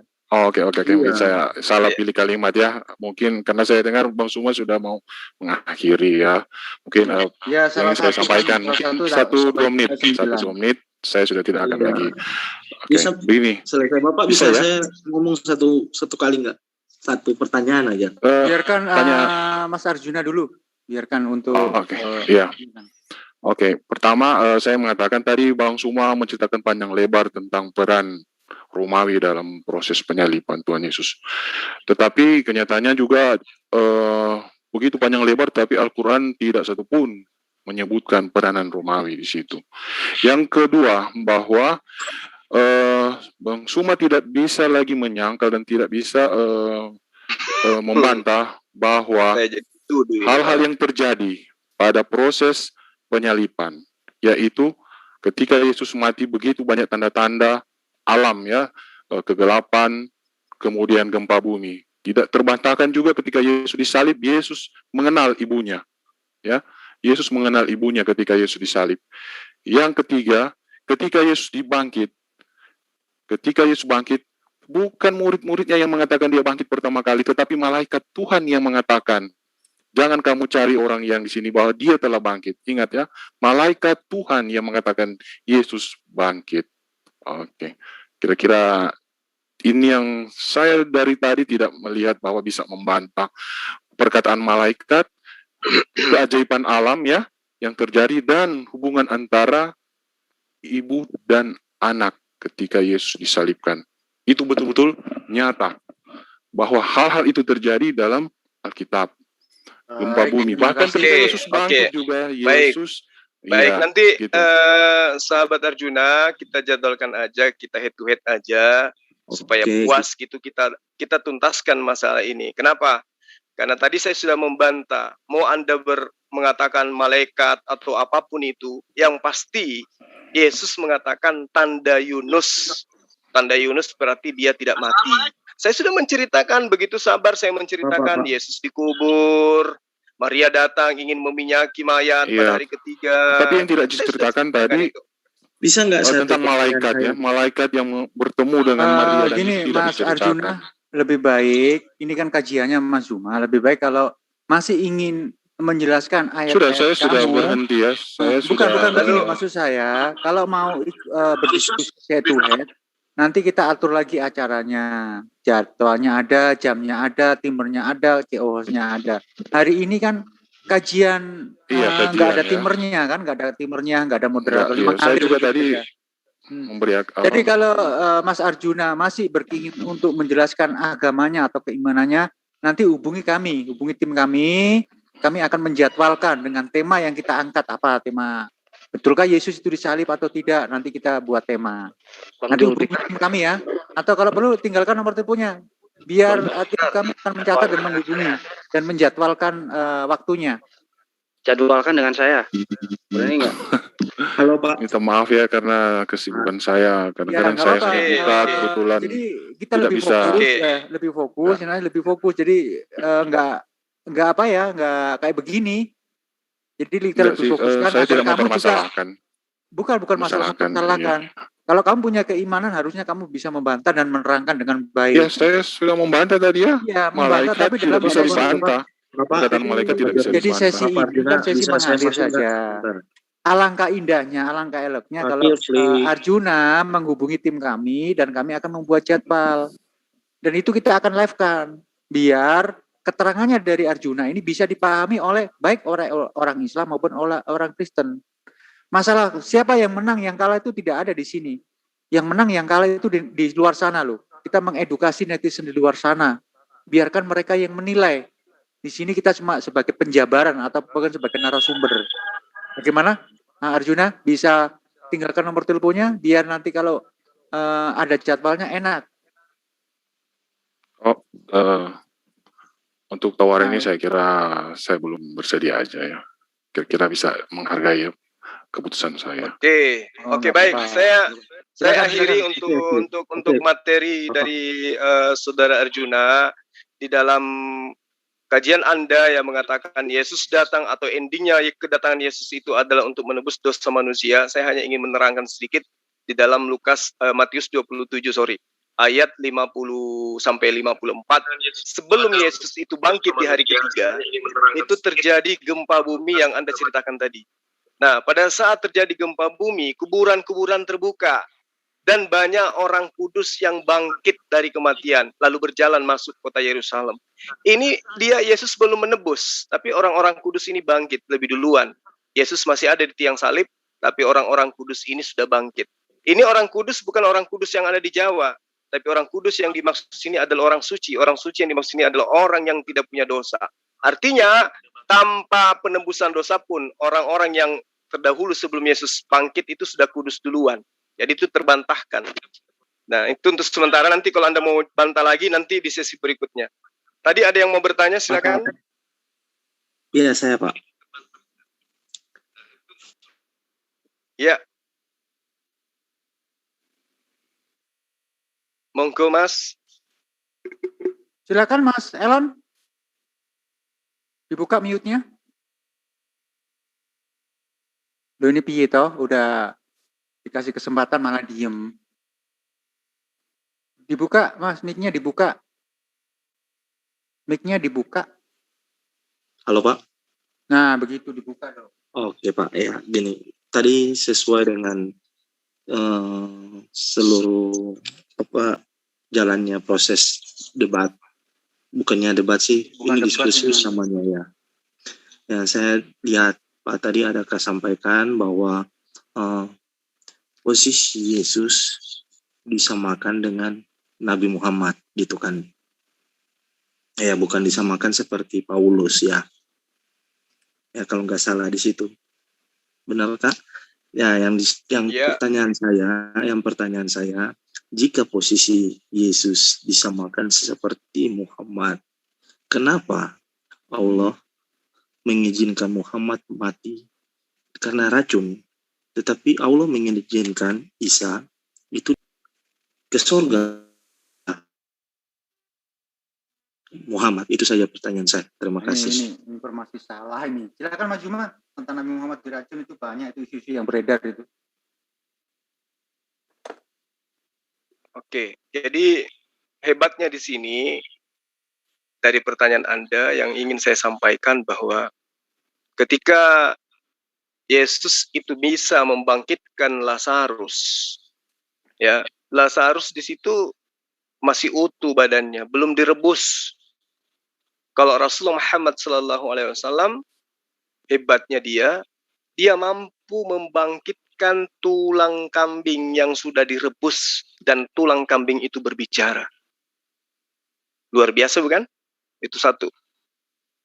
Kemudian ketika Anda mengatakan Rasulullah Muhammad SAW itu mati diracun, itu adalah pemahaman yang sangat-sangat keliru. Kekeliruan ini berasal daripada penyesatan yang dilakukan oleh orientalis barat yang mengajarkan tentang hadits palsu yang mengatakan bahwa Rasulullah itu mati diracun. Rasulullah SAW itu tidak mati diracun. Ya, tidak ada hadis sahih yang mengatakan itu. Dia hanya mengalami pada saat diracun bahwa apa yang terjadi pada perang Khaybar itu tulang atau daging yang dimakannya itu menyatakan dirinya kalau dirinya itu sudah dibumbuhi dengan racun, sehingga Rasulullah SAW itu tidak jadi melanjutkan untuk memakannya. Sementara sahabatnya itu mati di situ juga, hari itu juga. Rasulullah tidak, masih berdakwah selama kurang lebih 4 tahun. Bahkan dia masih memimpin beberapa gerakan-gerakan Islam, termasuk Haji Wada pada saat itu. Jadi itu fitnah itu, ditembak hari ini, 4 tahun kemudian baru mati. Itu ahli kedokteran dari mana yang mengatakan bahwa matinya orang yang ditembak hari ini pada 4 tahun kemudian itu mati gara-gara ditembak. Itu dusta itu pembodohan. Jadi Rasulullah Muhammad SAW itu tidak mati diracun. Beliau mati karena ajarannya sudah tamat. Kenapa Nabi Isa alaihissalam itu diangkat ke langit? Justru itu yang harus Anda pikirkan. Tapi gini Pak, di dalam Islam Sunni sama Islam Syiah kan bertentangan terkait kematian Nabi Muhammad. Ada yang dikatakan Aisyah yang membunuhnya, ada juga yang mengatakan bahwa orang Yahudi, perempuan Yahudi yang membunuhnya. Gimana? Apakah kontroversial, bertolak belakang dengan ajaran Bapak? Itu gimana? Dua-duanya tidak ada yang benar. Karena Waduh. Rasulullah Muhammad SAW itu tidak ada yang membunuhnya. Siapa yang bunuh Rasulullah Muhammad SAW? Ya, itu kan tertulis dalam Al-Quran. Di Al-Quran yang mana? Al-Quran, coba terangkan, tunjukkan di sini, biar orang menyaksikan. Nanti saya buka. Oh, kalau begitu, Anda mau berdialog atau mau hoax di sini? Ya, kalau saya menerangkan tentang kitab Anda, saya lengkap dalil, ayat pun saya hafal. Anda membawa-bawa nanti. Intinya itu. Intinya apa? Sementara Anda tidak tahu dalilnya. Intinya dalilnya kan. Intinya adalah ada Tuhan alaihissalam nggak mati. Adanya Allah. Intinya ada Tuhan yang diselamatkan oleh Tuhan. Jadi Tuhan Anda itu diselamatkan oleh Tuhan saya. Itu intinya. Jadi gimana? Mana yang lebih penting? Apanya? Mana yang lebih tinggi? Antara Isa apa Nabi Muhammad? Jelas Nabi Isa sampai hari ini pengikutnya sudah tidak ada. Siapa bilang? Siapa pengikutnya sekarang? Nabi Isa. Iya, Nabi Isa kan menurut Bapak kan itu tuannya umat Kristen. Iya, betul. Kamu pengikutnya atau kamu hambanya? Saya murid-muridnya. Murid? Saya muridnya. Kapan kamu diajarin oleh Yesus untuk menyembah Dia? Kapan? Di mana Yesus perintahkan muridnya menyembah dirinya? Iya, Tuhan Yesus tidak memerintahkan untuk menyembah dirinya. Nah, berarti Anda bukan muridnya. Anda pentuhan manusia bernama Yesus. Anda harus belajar membedakan antara murid Yesus dengan pentuhan Yesus. Beda itu. Beda. Orang yang mengikuti Jokowi dengan orang yang menyembah Jokowi beda. Anda harus gunakan akal. Kalau dalam hal agama harus gunakan akal. Anda pentuhan Yesus atau pengikut Yesus? Saya menuhankan Yesus dan saya mengikuti ajarannya. Nah, itu baru benar. Dengar nggak Pak? Dengar nggak Pak? Tuhan Yesus punya 3 perintah. Apa perintahnya? Pada 12 murid ketika dia diangkat ke surga. Apa perintahnya? Pergilah. Terus? Jadikanlah semua bangsa muridku. Menjadi hambaku. Muridku. Aduh, menjadi hamba atau menjadi murid? Menjadi hamba atau menjadi murid? Udah. Ayo, yang jujur dong. Yesus perintahkan dalam hadis itu mengajarkan menjadi hamba atau menjadi murid?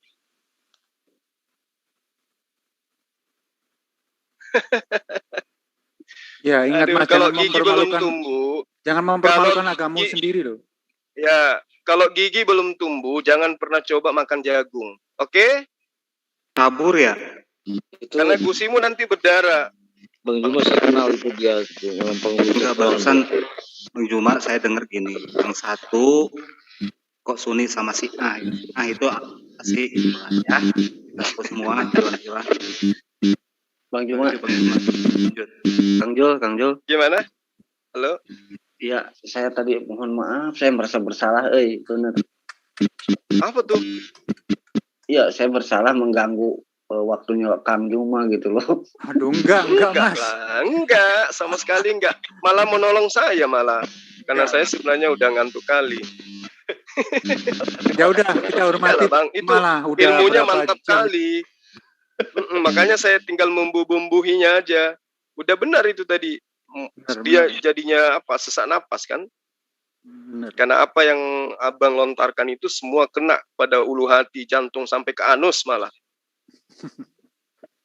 Gitu juga kali. Bagaimana Bang Juma? Diterusin apa Ya, mau kita istirahat? ditutup aja dulu Bang. Karena ini sudah jam 12 lewat. Nanti kita mulai Ya, lagi dengan materi-materi yang baru. Silakan. Mohon ditutup ya Bang ya. Terima kasih Baik. kepada teman-teman di like comment di Romi ini juga, di channel-channel teman-teman yang lain. Terima kasih atas perhatiannya. Terima kasih Bang Assalamualaikum Suma. warahmatullahi wabarakatuh. Terima kasih Bang, banyak silakan. ya. Saya list dulu ya. Baik, terima kasih untuk Bang Zuma dan juga Iwan Pila yang ada di Zoom ini yang telah memberikan keilmuannya kepada kita semua, baik dari Muslim maupun dari pihak Kristen. Ambil yang baik, buang yang buruk. Akhir kata, untuk yang di channel-channel Zulfikar Official, Zulkifli M. Abbas Official, Bang Iwan, Bang Ian, dan dari penegak Islam juga yang turut melive-kan.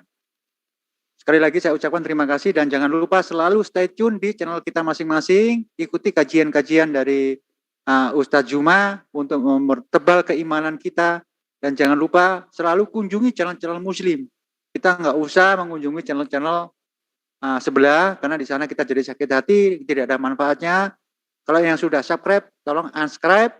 Selalu stay tune di channel-channel Muslim. Mari kita besarkan channel kita sendiri, channel Muslim, dengan menyumbang subscribe, menyumbang like, menyumbang komentar. Sumbangsi kalian sangat bermanfaat untuk dakwah kita semua. Jadi saya harapkan untuk selalu menonton channel-channel Muslim, nggak usah menonton channel-channel tetangga sebelah, karena itu banyak mudaratnya daripada manfaatnya. Betul. Bagi channel-channel Muslim yang masih kecil, saya mengharapkan dan minta tolong untuk di netizennya Bang Zuma untuk selalu men-subscribe channel-channel Muslim yang masih kecil. Dengan sumbangan kalian ini semoga dakwah kita semakin maju dan semakin semarak. Akhir kata saya ucapkan Assalamualaikum warahmatullahi wabarakatuh. Waalaikumsalam warahmatullahi wabarakatuh.